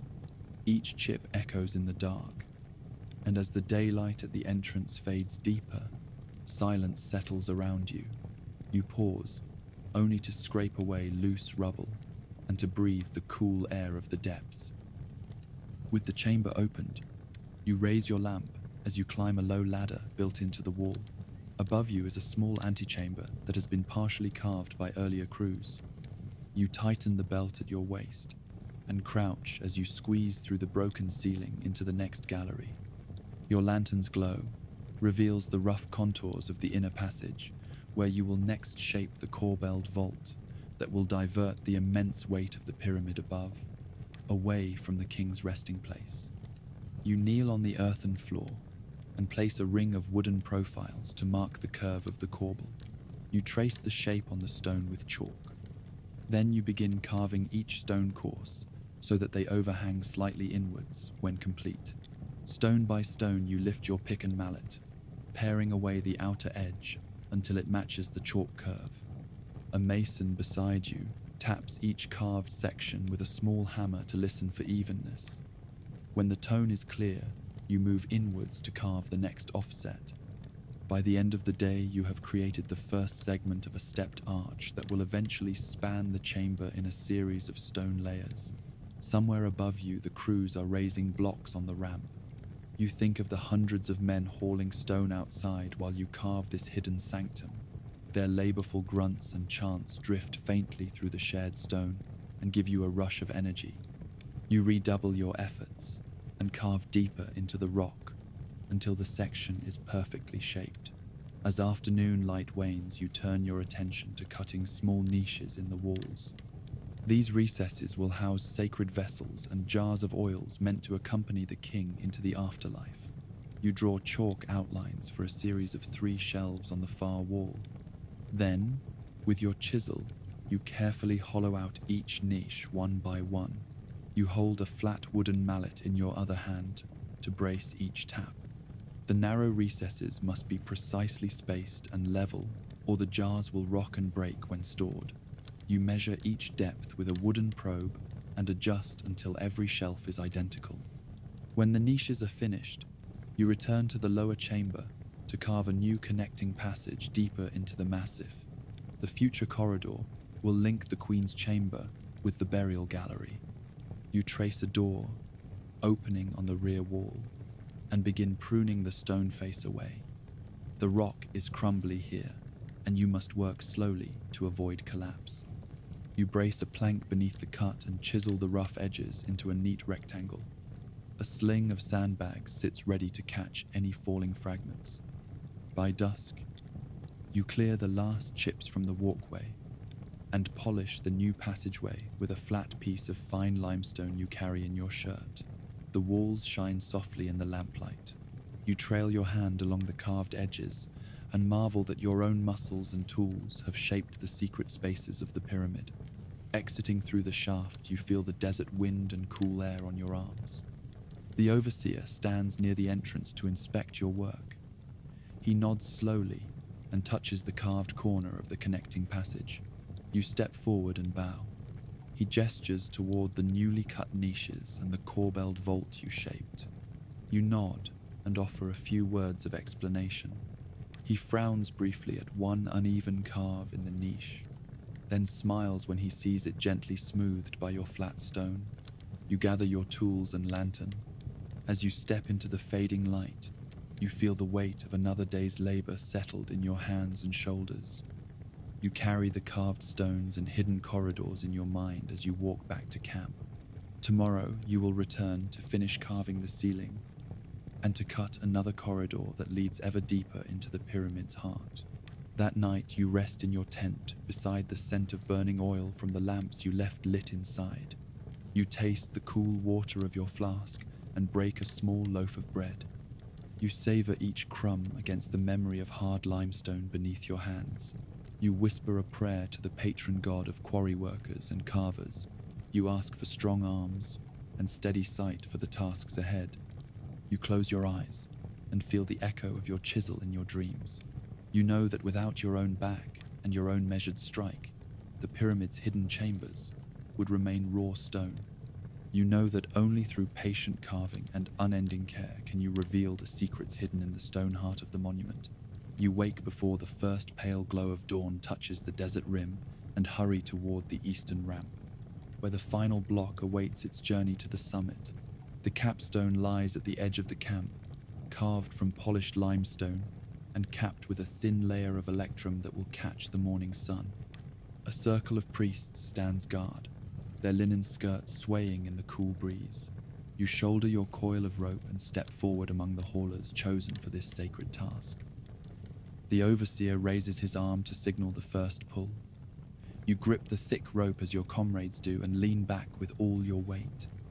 The sledge beneath the capstone shudders and moves an inch. You call out the chant that has guided every haul this season. Your voice rings clear across the still air. With each coordinated heave, the sledge glides over the specially greased track of sand and fat. You feel the block respond to your effort and edge slowly upward. Behind you, musicians begin to beat simple drums made of animal hide, keeping time with the pull. Their steady rhythm drives your muscles. You step in unison with the haulers, heels digging into the soft sand. The sled carries the final stone past the carved passages and hidden chambers that mark the pyramid's inner heart. You remember the tunnels you carved and the niches you hollowed. Now you carry the promise of completion in every straining muscle. Soon you reach the narrow bridge where the sledge must turn onto the final ramp. 2 teams of oxen are brought forward to assist. You and your friends steady the capstone as it slides onto wooden rollers. The animals strain against their yokes, and the sledge rolls smoothly onto the incline. You watch the weighted runners bite into the ramp's clay core and climb toward the sky. As the sun rises higher, the desert heat begins to press on your back. You wipe sweat from your brow and focus on the chant and the ropes. The priests walk beside you, sprinkling sacred oils along the ramp's edges. You smell frankincense and myrrh in the air. Their offerings honor the god Khnum, who shapes the stone and the flood that nourishes your lands. You feel the weight of tradition move with you. When you reach the upper terrace, the haulers pause for a moment's rest. The overseer nods approval, and the musicians fall silent. You step forward to guide the sledge onto the final approach. The masons above lean over the ledge, their hands ready with padded rollers and wooden wedges. You push the block until its front edge rests on the ledge carved to receive it. With ropes passed through bronze hooks, the men above begin to haul. You and the others adjust your grip on the ropes wound around a large wooden drum.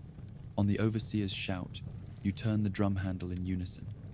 Each rotation pulls the capstone upward by a few inches. You smell oiled rope and hear wood creak beneath the load. Sweat drips from every face in the circle. Slowly the block climbs into its final slot. You lean your body weight into the rope, and the stone rises higher. Musicians at the ramp's base strike bowls of metal to announce the moment. You taste dust and dust again on your lips, the earth you shaped now taking its place. When the capstone clears the ledge, your heart leaps. The overseer calls out and the haulers cease. You steady the drum while masons above slide padded wedges under the capstone's edges. The final adjustments come next. You pass cheek strips to your fellow workers and wipe grease from your eyes. You lunge forward and help push the wedge beneath the capstone until it settles perfectly among its brothers. A priest steps forward with a small horn shaped from a water buffalo's horn. He blows a single clear note that echoes across the camp. Then he pours pure water over the capstone's electrum surface. The molten metal glows in the sunlight, and a thin rainbow arcs across the courtyard. You feel the hush that follows a storm. The high priest begins the ceremony. He intones words in the old tongue that ask the gods to inhabit the pyramid's peak. You kneel at the ramp's edge as incense smoke curls upward. The priests sprinkle handfuls of sacred grain and pour cups of beer. You taste the sweet malt on your tongue. You watch the elders place fresh lotus blossoms at each corner of the summit. When the prayers conclude, a chorus of voices breaks into hymn.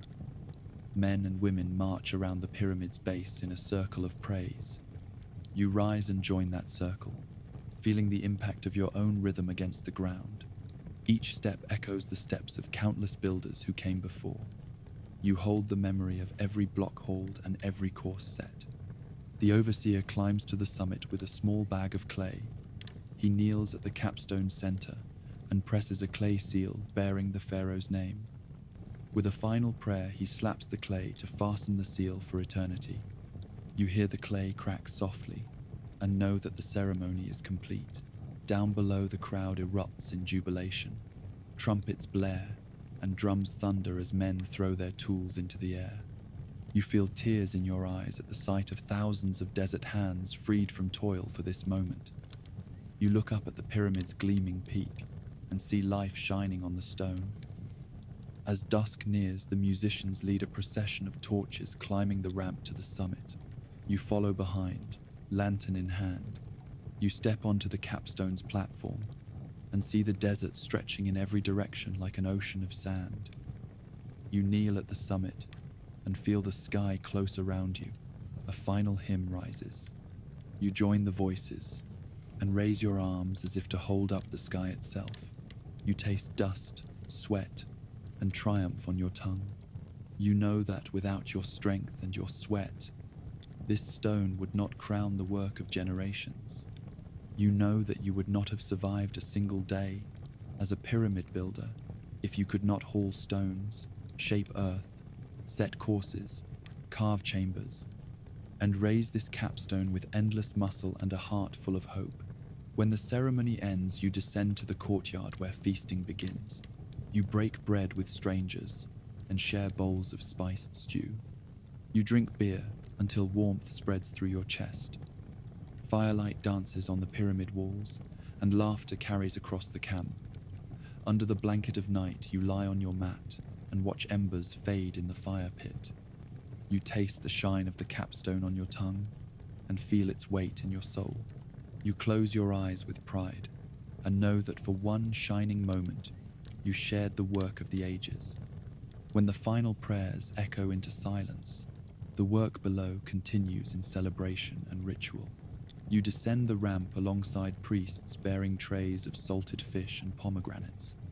The capstone now sits crowned by its electrum face, glinting in the sun. You feel the smooth metal surface like a smile from the gods. Below you, the line of workers forms anew for the feast. Each man and woman carries a bowl carved from alabaster or wood and waits for the offering of food to be distributed. First, the master baker brings forth fresh loaves of barley and emmer flatbread. He steps onto a low platform and calls out the people's names one by one. When he speaks your name, you push forward in the crowd and receive a warm, round loaf.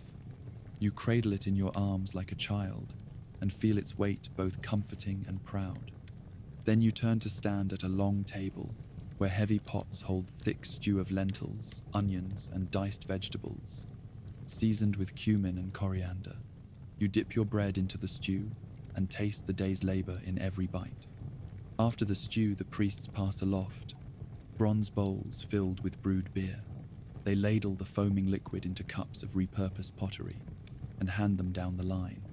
You lift your cup to your lips and let the cool foam spill over your tongue.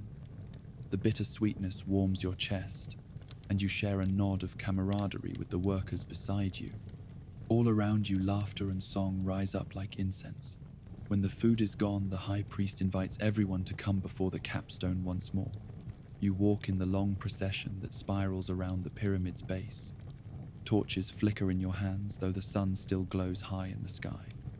You feel rhythms of drums and the thrum of simple string instruments beating in time with your footfall. The songs tell of the pharaoh's journey to the sun and of his place among the stars. As you reach the ramp, you pause to gaze up at the gleaming apex. You remember the early morning light that caught the capstone's face just so. You remember the creak of rope and the shout of the overseer that drew you forward. Now you glimpse the carved name of the king that you helped seal into the clay. You feel each block you carved and each rope you pulled in that moment of ascent. The priest raises his hands in benediction. He calls upon Ra, the sun god, to claim this monument as the eternal ladder between earth and sky. You close your eyes and let the words wash over you.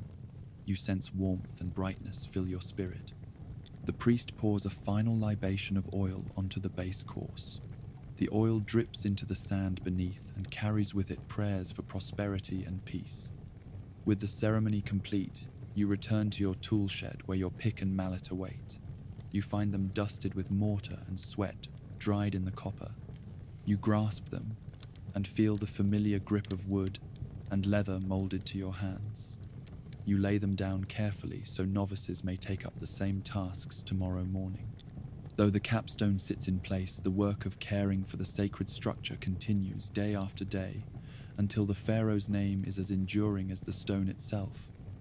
As the sun dips low, the feasting resumes with honey cakes stuffed with dates and nuts. You break open a cake and taste the sticky sweetness without guilt. You laugh with companions who pull at each other's tunics in jest. You share tales of narrow escapes when a rope slipped from your grasp or when a wedge splintered beneath a slab. Each memory blends into the story that will be told from ear to ear in the villages from the Nile to the desert's edge. When the last embers glow, you walk back toward your house-like tent. You pass by the sledge track where the final grease lanes have been swept clean. The wooden sled itself stands idle, as though gazing at its own monument. You touch its runner and feel the dents left by countless journeys. You whisper gratitude to the wood that bore such weight and to the craft that guided the path. Inside your tent, you find a small basin of water scented with lotus petals. You wash your hands and face to remove the dust of stone and sweat. You watch the water swirl away flecks of chalk and blood. You wrap yourself in a fresh linen shift and sit on a low stool beneath the canvas. A small lamp burns in the corner. You trace the capstone shape in your mind until you can see it behind closed lids. You reflect on the day's labors from quarry to summit. You recall the first quarried block carved at dawn and the last polished slab set at dusk. You feel the pulse of the desert in your veins and the silence of the hidden chambers beneath the pyramid floor. You know that this work has shaped you as much as you have shaped the stone. A senior mason appears at the tent flap. He bows and hands you a piece of papyrus. On it is drawn a crude plan, marking where the last wedge went and where the capstone seal sits. Underneath, he has inscribed a few lines of gratitude in careful hand. He thanks you for your skill and your steadfast heart. You smile and take the scroll as though it were the richest treasure. Before sleep, you join a small circle gathered around a dying brazier. You share barley wine warmed with cinnamon and toasted almonds. You pass cups in hushed reverence for the day's triumph. You speak of the pharaoh's farewell to the world of men and of his journey among the immortals. You raise your cup in silent toast to the king's health in the beyond. When the moon rises, you step outside your tent into a quiet camp. The Great Pyramid stands lit by lamplight at its summit and by torches ringing its base. It glows like a star fallen to earth. You breathe deep and taste the night air that carries no dust. You feel the shift of stone beneath your feet and the weight of eternity pressing into your soul. You know you would not last a day as a pyramid builder if you could not carry stones across deserts, carve chambers in living rock, set each course by rope and weight, and rise before dawn to extend a ramp to the sky. You know that only through a unity of muscle, hope, and reverence can such a monument stand. You close your eyes and let the night cradle your bones. You whisper a final word of thanks for this day of lifting capstone and spirit alike until the king's name finds its rightful place among the stars. You rise before dawn and join the long line snaking toward the grain storehouse at the Prodin, camp's edge. A row of clay silos stands ready to yield the day's rations of flour and beer. You carry an empty woven basket slung on your hip and slip past the guards into the courtyard where bagged grain waits on low platforms. A handful of scribes stands by a wooden tally board, marking each family's allowance: 2 loaves of bread per person, a small cup of beer, and a strip of salted fish for those who worked the heaviest hours. You step to the counter where a baker's apprentice dips a wooden scoop into a large sack of coarsely milled emmer flour. He pours the measure into your basket with a hollow thud. You heft the basket and move on to the next station, where another apprentice ladles thin beer into clay jugs. The beer is cloudy and sour, thick with grain husk and warm from the sun-baked fermentation vats. You grip the jug's handle and swear the beer tastes of dawn itself. Beyond that, a young fisherman stands behind a low table, dividing salted fish by weight. Strips of mullet and carp hang from hooks above his head, their flesh stiff and dry. He brings down a 2-finger slice of fish, wraps it in a palm leaf mat, and hands it to you. The salt crackles under your teeth when you taste the corner of the fillet, a sharp contrast to the soft crumb of bread you will break later. Carrying your provisions, you step away from the line and follow the throng down to a series of long benches set beneath canvas awnings. You find your comrades from yesterday's heave and settle onto the bench, setting your basket on the ground between your feet. The bench is rough, hewn, but offers shade from the rising sun. Around you, the workers unwrap their own rations and begin to prepare the first meal. The baker's crew arrives next with large trays of flatbread, fresh from the communal ovens.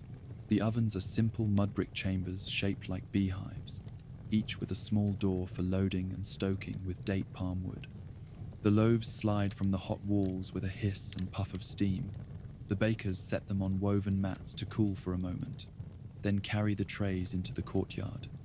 You reach for a loaf and feel its warmth through the coarse flax cloth you wrapped it in. You smell the faint tang of sourdough mingled with the dust of the ovens. You break the loaf against its side, the crust snapping with a satisfying crack. You rip off a piece and taste the dense crumb, grainy and slightly bitter from the unrefined flour. You dip it into the beer, letting the liquid soak through the soft center. The combination of bread and beer is more filling than either alone. You swallow heartily and feel the first burn of energy in your belly. Beside you, a friend unwraps his fish and takes a bite. The salt awakens his senses, and he closes his eyes at the flavor. You share a scrap of your fish, letting him taste the bread's softness in your palm. Around you, men and women eat in companionable silence, each mindful of conserving every crumb and drop of liquid. The high priest of Khnum walks among the benches, offering a short blessing over the meal and sprinkling sacred water in the air. As you finish the first round of bread and beer, you stand to stretch your stiff legs. You carry the empty jugs and wrappers to shallow troughs where apprentices wash them with sand and river water. You pat the cloth mat of your fish wrapper free of crumbs before dropping it into a wicker basket bound for compost. Then you return to the bench, just in time to fetch a second round of rations. By mid-morning, the sun beats relentlessly. You and your comrades rise to begin work hauling the next stone, but the food and drink you consumed remain in your memory like safeguard against hunger. Your foreman hails you, and all workers form columns ready to depart for the ramp. Each person carries a second loaf wrapped in cloth, a clay jug filled halfway with beer, and a small packet of fish tucked into a cloth sash. The camp bell tolls once, and the columns march out in orderly lines. Along the ramp, you set down your morning rations at shaded rest points. Simple stone ledges serve as tables. You slice your bread with a small flint knife you carry on your belt and pass pieces to laborers whose arms still ache from the sledge haul. You pour the last of your beer into a shared cup and let the heavy liquid cool your throat. You find the salt of the fish draws moisture, and you break off a corner to share. Every bite and sip is measured and precious. At the workface, apprentices carry fresh water in goatskins to each team. You pause between pulls of the rope to wet your lips and flick droplets over your forehead. The cool wetness dries instantly in the desert breeze, leaving a fine grit of clay behind. Yet even this scant water eases the fatigue of your lungs and muscles. As noon approaches, the overseer orders a break at the highest terrace. Here, a lean, two of woven mats strung between poles offers scant shade. You collapse onto the cool sand beneath it and unwrap your final loaf. The bread is now warm from your body heat, but still edible. You sip the beer, now sourer from the heat, and wish for a breeze. A cook's assistant comes by with bowls of lentil stew thickened with oil and a handful of herbs. You lift the bowl from his hand and spoon the stew onto the bread, letting the flavors mingle. You taste lentils soft from hours of simmering, and the tang of coriander. Bits of scallion add a sharp counterpoint. The stew soaks into the crumb, and you press the bread flat to wrap each bite. You swallow slowly, mindful of the stew's warmth and the bread's texture. You dip fish into any remaining liquid and taste salt and oil in each morsel. A priest drifts among the work crews, blessing the food with fumigated incense. He sprinkles a fine dust of burnt myrrh into each dish to impart divine favor. You close your eyes as the scent surrounds you and whisper thanks to the river god. The brief ritual lifts your spirits, and you return to work with renewed vigor. In the afternoon, the pace steadies into a rhythm of haul, rest, eat, haul again. Apprentices refill empty jugs at water troughs.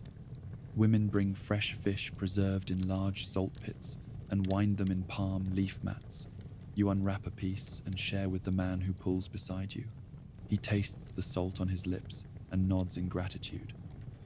When the sun dips low, you hear the evening horn. You set aside your tools and gather for the final meal of the day, A long pot of barley porridge awaits, enriched with strips of dried fruit. You dip your bread and beer into the porridge until each bite is a blend of grain and sweetness. You savor the texture of soft porridge on crusty bread and let the flavor linger. As the meal ends, you join a circle around the central fire pit where torches cast dancing light on the pyramid's lower courses. You break off a piece of flatbread and pass it to a child whose family tends the signal fires. You fill your last cup with beer and raise it to the circle. The overseer offers a brief word of praise for the day's work and the majesty of the pyramid you serve. You echo the toast in a low chorus and feel a sense of unity that binds every hand to the stone and to every grain you consumed. Finally, you gather your scraps and carry them to the communal refuse heap, where apprentices sort compost from waste. You rinse your jugs and bowls in the cool trough one last time, then return them to the storehouse. You shake the grit from your tunic and coat it with a thin layer of stale oil to protect the fabric from tomorrow's dust. At dusk, you return to your hut beside the ramp and wash your face and hands in a basin of cool water scented with lotus petals. You wrap yourself in a fresh linen tunic and sit by the fire as the workers sing low hymns to Khnum, giving thanks for the grain and stone that sustain both body and soul. You close your eyes to the crackle of embers and the faint scent of barley and fish. You taste the day's meals on your tongue, bread bitter and sweet, beer sour and warm, fish salty and briny. You know that without the logistics of grain storage, the mastery of bread, baking, the craft of brewing, and the alchemy of preserving fish, these 1,000 tons of stone would never have risen to the sky. You would not last a day as a pyramid builder if you could not measure every loaf and cup, if you could not ration every bite, if you could not find sustenance in a majority, grain diet that binds you to both earth and sky. Yet in every crumb and every drop lies the power to build the impossible and to feed the workforce that makes a monument eternal. You step into the heart of the work camp as dawnlight filters through the haze of dust and ember glow. Rows of small mud brick huts line the edge of the sandy plain. Each hut is little more than a square of sun-baked walls, with a low entrance and a narrow slit for a window. You slip inside your own quarter, ducking under a rough wooden lintel, and feel the cool shadow that still clings to the clay walls. Inside lies a simple straw mat set atop packed earth. A coarse woven blanket rests folded at one end. This is where you slept last night, and will sleep again tonight. Outside the huts, a network of ropes and poles holds up lengths of canvas, stretched to form a long communal shelter. Under that canopy, the day begins with the sound of water jars clinking and tubs being filled. You join the line moving toward the central cistern carved into the bedrock. The water here comes from a deep well dug at the camp perimeter and fed by the Nile's underground channels. 2 men heave on a windlass to raise clay jars filled at dawn. You take your turn, gripping the handle and feeling the pull of weight as the rope winds in. When your jar surfaces, you slip it free and carry it to the troughs beneath the canvas. A row of stone basins runs the length of the shelter. Here you dip a small cup carved from wood and pass it along to drink or to fill personal flasks. The water is cool and tastes faintly of earth and clay. You gulp without shame, for thirst is not a luxury you can ignore. Once the jars are emptied, apprentices carry them back to the well and lower them into the darkness below.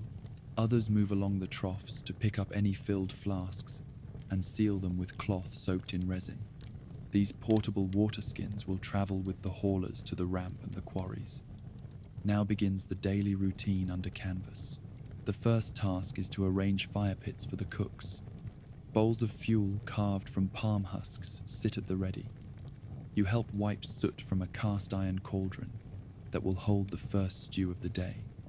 You stir ashes and spread them around charred logs until the coals glow orange. Soon the cook ladles barley gruel into wooden bowls to distribute among those too weary or too far away to fetch rations at the storehouse. At a low bench set to one side, scribes crouch over clay tablets. They record the water rations given to each group and tally the fuel used for the fires. Their neat symbols track every measure in meticulous detail. You pause on your way back to the hut to watch them press reed styluses into damp clay. You glimpse the symbol for your name among many identical marks. It feels strange to see yourself reduced to a mark on a tablet. The canvas shelter also serves as a place for sharpening tools and adjusting gear. You join a small cluster of stonemasons polishing a copper chisel on sandstone. You hold the tool at just the right angle as water drips from the trough onto the grinding surface. You grind until the edge catches the sun like a sliver of light. Then you set it aside on a cloth laid atop a wooden block. Further along the shelter, a group of basket weavers rebraid broken handles and mend cracked flasks. They work with strips of palm leaf soaked overnight to remain pliable. Their hands move quickly, weaving each strip over and under, until the handle holds firm once more. They trade jokes as they work, laughter rising above the low hum of camp life. Mid-morning, the overseer's horn sounds twice to mark the start of the labor shift. You fill your water flask one last time and tuck it into your belt. You pull on your leather sandals and check the strap on your clay lamp. Then you step out from under the canvas and join the column of workers marching toward the ramp. At midday, the captains sound the horn again for a midday meal under canvas. Rows of low tables appear as if by magic. You return to the shelter and slip into your place on a bench. Before you rests a single bowl of porridge, thickened with lentil and a small loaf of barley bread. A cook ladles porridge into each bowl with a wooden ladle. The steam rises in gentle clouds. You break the bread and soak it in the porridge. You taste grain and earth mingled together. You sip water from your flask and feel the coolness spread. After the meal, you stand and join the queue for a quick wash. A trough of water awaits beside the tents. You dunk your hands and face, rubbing grit free. You rinse until the water runs clear. A boy hands you a scrap of cloth to dry yourself. You return it with a nod and slip back under the canvas for a moment's rest. In the afternoon, you see the shelter transformed again. Tables fold away and stumps appear for leather workers to mend harnesses and rope makers to twist new lines. You stop to watch as they weave fibers into thick cord. You test a length, pulling with both hands to hear the fibers tighten. A sailor among them smiles and invites you to try a few turns on the twisting beam. You find a rhythm and help shape the new rope that will haul the next block. As the sun begins its descent, the captains sound the horn one final time. You return to pigmented canvas and set up the evening bowls. Tonight, you will receive a thicker stew and a double ration of bread.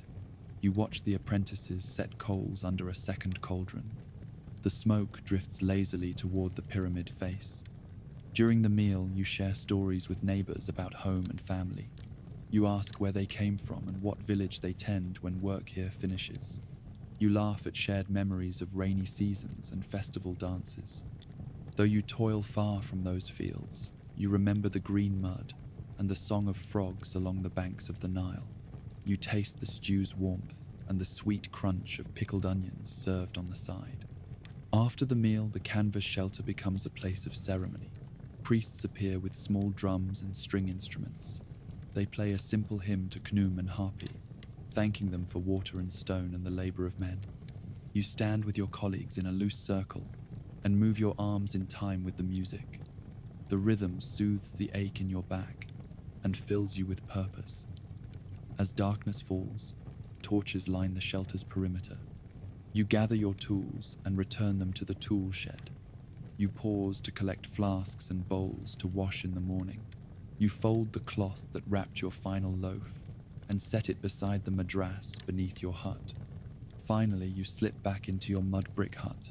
You sit on the straw mat and look at the packed earth beneath your feet. You taste the grit of the day on your lips and the cool clay from the well on your tongue. You close your eyes to rest, knowing that tomorrow you will rise before dawn once more to fill baskets of sand to build a ramp, shape a miracle, and live another day in the shadow of the stones you help raise. You return to camp under a blood-red sky, carrying Jesus on a litter woven from palm strips and reeds. His leg is wrapped in linen and stained with ochre from a makeshift splint. A small troop of healers stands ready beside a low stone slab, beside the central platform where the drills of the day's work still echo in the air. The chief healer, Nessic, wears a simple white linen robe decorated with a small collar of faience beads. Her hands move with calm precision as she signals to her assistants to lower the litter. You feel Jesus' weight shift and curse at the pain twisting across his face. Nessic places a hand on his shoulder and murmurs words of reassurance in the ancient tongue. Her voice is soft, but carries authority. She lifts the splint to inspect the fractured bone. The linen bandages beneath are slick with blood and honey that has seeped from the wound. Nessic unwraps one end and presses 2 fingers to the injury. Jesus gasps and grips the litter frame. Nessic nods to an assistant who pours a fine powder of ground pomegranate rind and myrrh onto the stone slab. She dips the linen into a bowl of fresh water scented with lotus petals and wraps it around the wound. You watch as they secure the splint back onto his thigh. The healed ridge of bone beneath the linen should knit over weeks of stillness and poultices. Nessic presses down on the binding to test its firmness, then ties the linen with a strip of scarred leather. She instructs Jesus to rest and not to stand until dawn. Pain lines his brow, but he nods in understanding. While Jesus settles onto a pallet of straw, a second healer brings a bowl of barley porridge sweetened with a drop of date syrup. Nessic washes her hands in a basin and offers a spoonful to the injured man. He tastes the gruel and swallows with effort. Healing begins not only with bone and bandage, but with food and comfort. Beyond them, a wooden rack holds prepared dressings and herbal poultices. You see small flasks of castor oil and crushed garlic pressed into linen pouches. A shallow bowl contains a paste of crushed acacia bark and ground natron that will help draw out infection. Nessic dips a reed stick into the paste and applies it along Jesus' wound edges. The paste hisses softly as it meets the honey and blood beneath, sealing the wound and fighting off bacteria. A hush falls over the camp as the torches flicker in the evening breeze. A young apprentice carefully wraps a length of linen around Jesus' ankle, remembering the time when a sling carried bone fragments for an elder's compound fracture. Matched splints of wood bound and padded with resin sealed the break. That older healer's name is whispered in awe by everyone here. Tonight, Nessic carries that same skill. A call arises from the southern perimeter, where the shells that mark the graves lie. A body has been brought in from the quarry. A laborer named Ayamu collapsed beneath a shifting stone and did not rise. His face is drawn and still beneath the coarse shroud. A group of mourners moves slowly toward the funerary platform. You step away from Jesus' pallet to join the procession. The camp's priest gathers the body at the edge of a shallow pit cut into the sand. Amu's bandages are fresh, and his broken arm splintered at a right angle. Nessic had attended to him hours before, but the shock and blood loss were too great. At dawn, the priest called for the pit to be dug, and lantern lights still shine to mark the hour. You watch as the mourners place small offerings of bread and beer in Amu's outstretched hands. The priest recites the funerary words that will guide his spirit on the journey to Osiris's realm. He sprinkles libations of wine and anoints the forehead with oil. The chant rises in a single voice that echoes off the pyramid's walls. You feel your own chest tighten with grief and fear of the work yet to come. When the ritual ends, the priest steps aside and the mourners lower the body into the grave. They cover it gently with sand and place a painted marker carved from limestone at the head.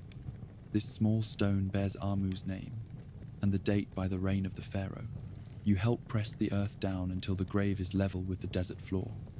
Amu's friend Bees kneels by the grave and places a handful of crushed lotus petals atop the mound. He whispers a promise that Amu's family will receive grain for a season and a place in camp whenever they come. You feel his tears fall on your hand, and you offer your shoulder in comfort. You linger beside the grave until the torches gutter out. Then you return to Jesus' pallet and check his breathing. His pulse still races with fever, though his eyes flutter as he drifts towards sleep. Nessic stands beside him and nods at you. You gather fresh linen to change the bandages in the morning. Before you leave for your own hut, you join a final ceremony at the water trough. Amu's gear is washed and placed in a small set of tents reserved for those who will not return to the ramp. The priest blesses the trough and pours a libation into the stone basin. You dip your hands and touch your face, letting the cool water cleanse away grief and prepare you for another day. You walk back to your straw pallet beneath the canvas shelter. You feel the ache in your muscles from guiding ropes and lifting loads. You feel the weight in your heart for Amu and pride in the skill that saved Heisu.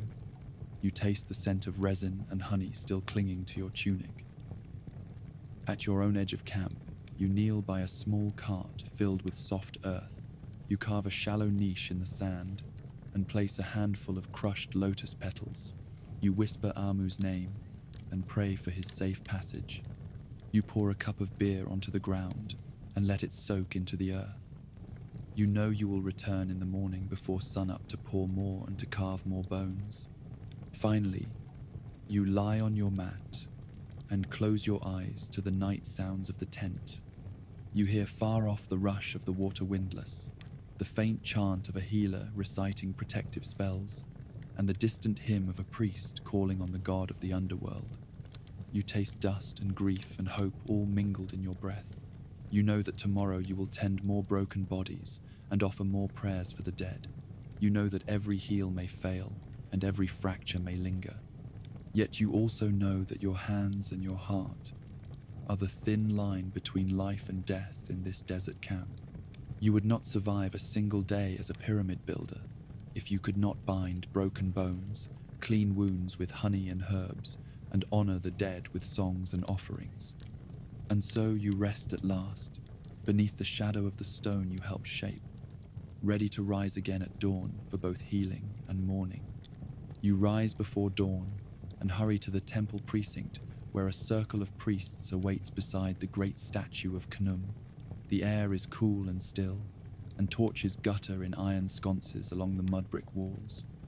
You pause at the edge of the courtyard and bow your head as the high priest steps forward, lifting a bronze censer that drips sweet incense onto the flagstones. A rose-scented cloud curls upward as he begins the opening invocation. The priests form a semicircle around Khnum's image, each clutching a polished wooden sistrum. Their linen robes rustle as they sway, shaking the rattles in slow, deliberate pulses. You feel the vibration in your chest as the first notes ring out, calling upon Khnum, the ram-headed sculptor of life who fashions bodies on his wheel of clay and breathes the spark of being into every child at birth. A second priest raises a folded papyrus scroll and reads the hymn to Khnum in a voice that echoes among the columns. You catch fragments of the words, "O Lord of creation, potter of life, may your waters flow ever by our side. May your hands mold the stones that rise to the sky." Each line carries a promise that the god's favor will guide both body and spirit through the day's labors. As the hymn continues, you step forward with a small clay bowl filled with water drawn from the Nile at dawn. The high priest blesses the water by dipping his finger into a bowl of natron and drawing 3 stripes across his brow.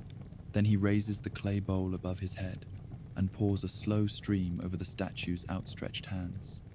The water pools at Khnum's sculpted feet and runs in rivulets along the stone floor, a sign that life-giving floods and fertile soils will nourish both fields and workers. Next, the priests bring forward trays of fresh offerings, loaves of bread shaped like lotus blossoms, cups of sweet beer, jars of oil scented with myrrh, and baskets of dates and figs. You help carry a tray and place each item on a raised altar before the statue. The high priest sprinkles barley grain from a satchel onto the offerings and intones, "May Khnum accept our humble gifts. May he sculpt our hearts firm in toil, our hands steady in stone, our spirits bound for eternity. The sistrum chorus resumes, faster now, and the courtyard hums with a rising drumbeat. You feel sweat bead on your forehead despite the morning chill. The sound carries the rhythm of the river's flow, reminding you that every grain you carry and every block you raise is shaped by Khnum's hand at the source. You bow again as the final notes echo into silence. With the ritual complete, the high priest calls the workers forward to receive their own blessing. You kneel before him and bow your forehead to the cool water on the altar step. He presses a hand to your shoulder and whispers a prayer. May your bones be made strong as clay, your sight keen as the falcon's wings, your heart unbroken by the desert sun. He dips his fingers in the sacred oil and marks your brow with 3 stripes of ochre. You rise to your feet, feeling the weight of the blessing like a talisman.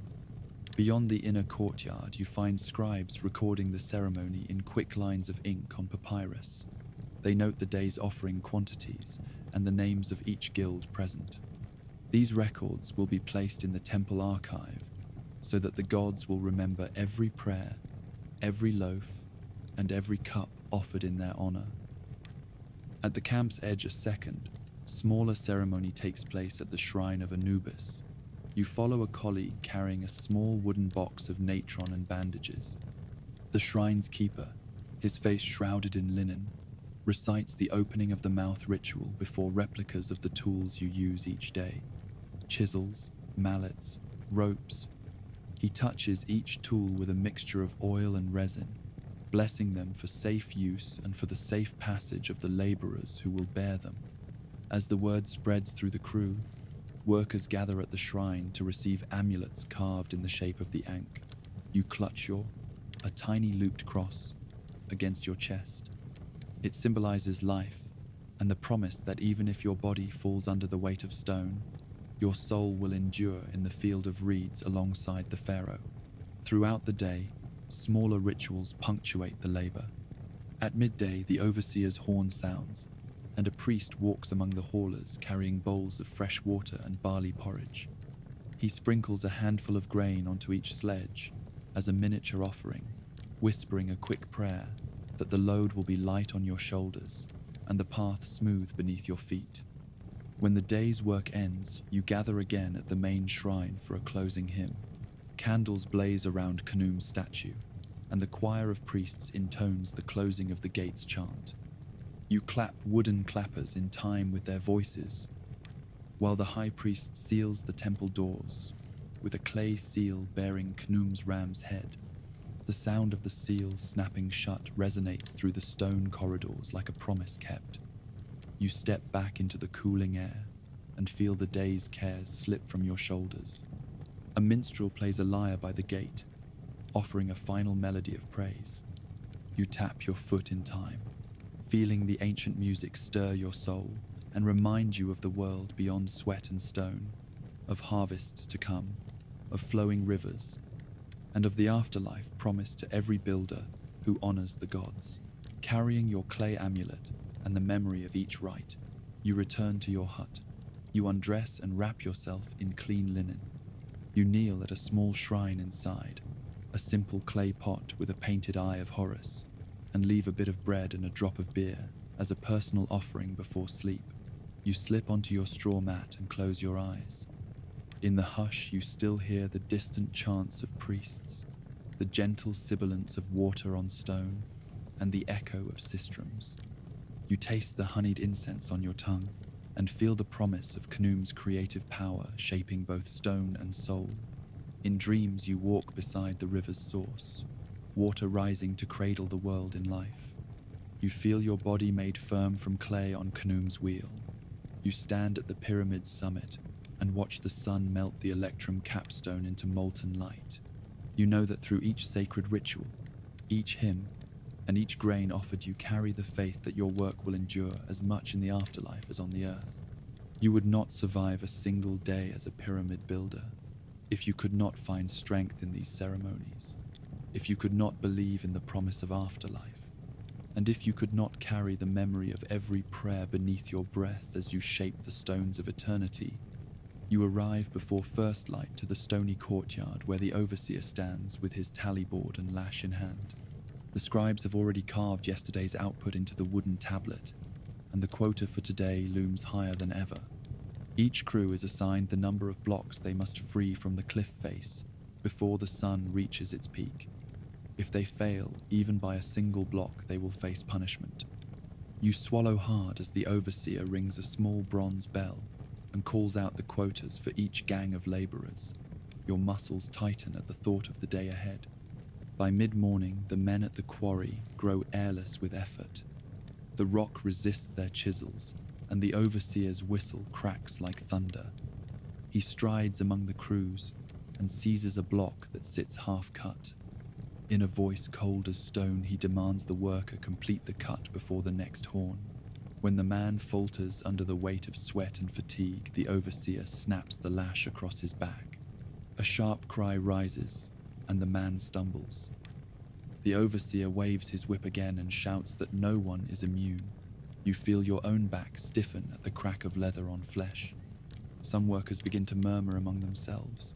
They speak of the extra quotas heaped upon them this season of building that walls in stone will never contain. They share tales of men sent home empty-handed because the overseer could not count fast enough. You hear one man say that the overseer was driven mad by ambition and that he would push every man past the edge of endurance. The words ignite a spark of anger in the crew. A dozen men test their grips on chisels as if to prove they can withstand the lash. At the next whistle, the overseer commands all laborers to shift down the ramp to the main work site. The convoy moves in tense lines, and some men lag behind. A pair of guards steps forward to prod them with long canes. When a laborer dares to slow his pace, he is seized by the collar and dragged forward with a grunt. Beside you, a man goes down on one knee, clutching his calf where he pulled a muscle-hauling roller beams.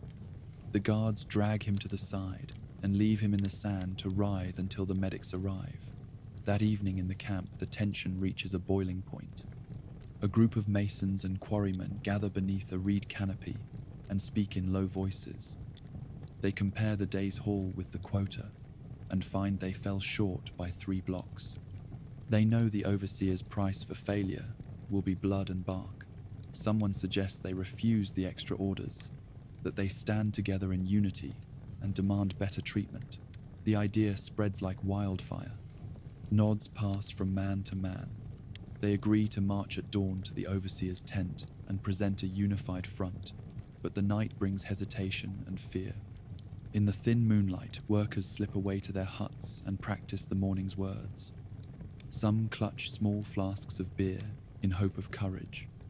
A few steal spare chisels as symbols of defiance. You lie on your mat with your heart pounding and wonder if solidarity can stand against steel point and whiplash. At dawn, you join the lines again at the courtyard. The overseer appears at the edge of the platform and raises his lash in salute. The men kneel to grasp their chisels. You stand in the shadow of the ramp, waiting for the bell. Then a hush falls. The leader of the group steps forward and speaks in a clear voice that carries across the stone floor. He demands the overseer lower the quotas and treat every man with the dignity equal to his burden. His words hang in the air like the stillness before a storm. The overseer's whip cracks twice in swift retaliation. A guard grabs the speaker by his arm and drags him forward. The man goes silent, but refuses to bow. In an instant, the overseer raises his lash and drives it across the man's shoulders. The crack echoes from wall to wall. The man staggers and twists free, only to be seized and bound. 4 laborers who try to intercede are thrown to the ground. Their tools scatter like broken dreams. The overseer paces like a predator. He calls for the ringleader and demands to know who else shares his treasonous thoughts. Silence answers. One by one, he singles out the men who muttered in the night. They stand with heads bowed and faces pale. He orders them bound together at the wrists and led to the northern pits, where the drill sergeants enforce discipline with heavy clubs. Behind the ramp, the work continues in fearful hush. Each block cut and each sledge hauled is driven by the dread of single misstep. The overseer's eye moves constantly from man to man. A single cough at the wrong time can bring the lash again. At midday, the bell tolls and the survivors stumble back to camp. They gather around a low platform where the judge awaits. 4 men kneel with bound hands. The overseer accuses them of sedition. He points to the leader and condemns him for undermining the effort to build eternity. A guard lifts a club and strikes the first man across the back. The blow sends him into the sand. The others watch in dread, and pain flinches across their faces. They know their fate could be next. But before the overseer can pass sentence, the high priest strides forward and offers a plea for mercy. He reminds the overseer that the gods demand sacrifice of pride as well as flesh. He offers libations of beer to the 4 men and calls for their forgiveness. With reluctance, the overseer agrees to spare their lives but orders them to serve 12 months of corvée labor under double rations and extra lash for any future failure. The mood in camp shifts from terror to relief. The condemned stagger away with bandaged shoulders. The rest must continue under watchful guard. Yet in that brief moment of intercession, you see the fragile line between revolt and submission. The gods have spared the men, but the lash still raises fear in every heart. In the months that follow, the overseer's iron rule loosens only slightly. The guards still prowl the ramps and lash any who stray from their line. But the memory of the priest's plea lingers. When quotas tighten in the height of summer, the men dare to whisper among themselves about fair work and fair payment. The overseer frowns but no longer strikes at the first sign of resistance. He has learned that unity can topple even the fiercest whip. As the pyramid nears its summit, the violence fades and the screams grow less common. The besieged voices of revolt give way to chants of praise for the pharaoh whose tomb they build. And though the lash still leaves scars on flesh, it no longer breaks the spirit so easily. You look back on the days of revolt and discipline as you stand on the pyramid's terrace at last. You feel the weight of every block and every blow. You know that true unity lies in the balance between demand and mercy. You know that without the courage of those who spoke against quotas and the compassion of those who interceded, the great stones would never stand so tall. You know that you would never survive a single day as a builder if you could not endure the lash and if you could not learn when to bow and when to stand. You rise before first light, shoulders stiff and muscles humming with yesterday's effort. The smell of sand and stone greets you as you step into the courtyard. Each day begins the same way, with the weight of tools and the echo of metal on rock. Your palms are blistered from gripping ropes and chisels. Your back aches from hauling baskets of earth and dragging sledges across desert sand. The sun will climb high and burn every ounce of sweat from your skin, yet you must move again and again because the stones demand it. At the cliff face, you hew massive blocks of limestone, listening for the crack that frees them from the living rock. You learn by sound where a blow will split the stone without shattering it. You brace against the cliff, swinging your mallet until the slab falls with a thud that echoes across the quarry. You and your comrades haul the burden onto sledges greased with animal fat. Every inch forward is earned by muscle and grit as the sled grinds against the sand. You head for the ramp where earth and brick rise in a long spine toward the sky. You carry baskets of sand and clay to build each terrace. You press your weight into the mixture until it compacts beneath your feet. Masons follow to lay bricks and tamp each mortar joint. You climb higher with each load, your heart pounding as the incline grows steeper. On narrow scaffolds, you set courses of stone with rope, plumb bob, and level. You align every block by sight, adjusting with wooden wedges and smoothing mortar until the face stands perfectly true. Your arms ache overhead, your breath hitches with each precision move. One slip or one misjudged cut will mean starting over or worse punishment. In hidden corridors beneath the pyramid, you carve chambers for the pharaoh's tomb. You crouch in dim light and chip away stone to shape niches for jars of oil and grain. You trace corbelled vaults that will bear immense weight above. Each ring of your chisel echoes through the silent halls, waiting for the king's arrival. When the final capstone is hauled aloft and the priests shout their hymns, you taste triumph and dust in equal measure. Yet you know that every victory carries a price in sweat and blood. You have felt the lash of the overseer's whip for falling short by a single block. You have watched broken bodies carried to the healing tents and witnessed funerary rites for those who did not rise again. You would not last a day as a pyramid builder if you could not endure the constant toil, the blistered hands, and the fragile hope that only true builders sustained. Yet each dawn you return to the ramp and the quarry, driven by the promise that your labor will stand eternal beneath the desert sun.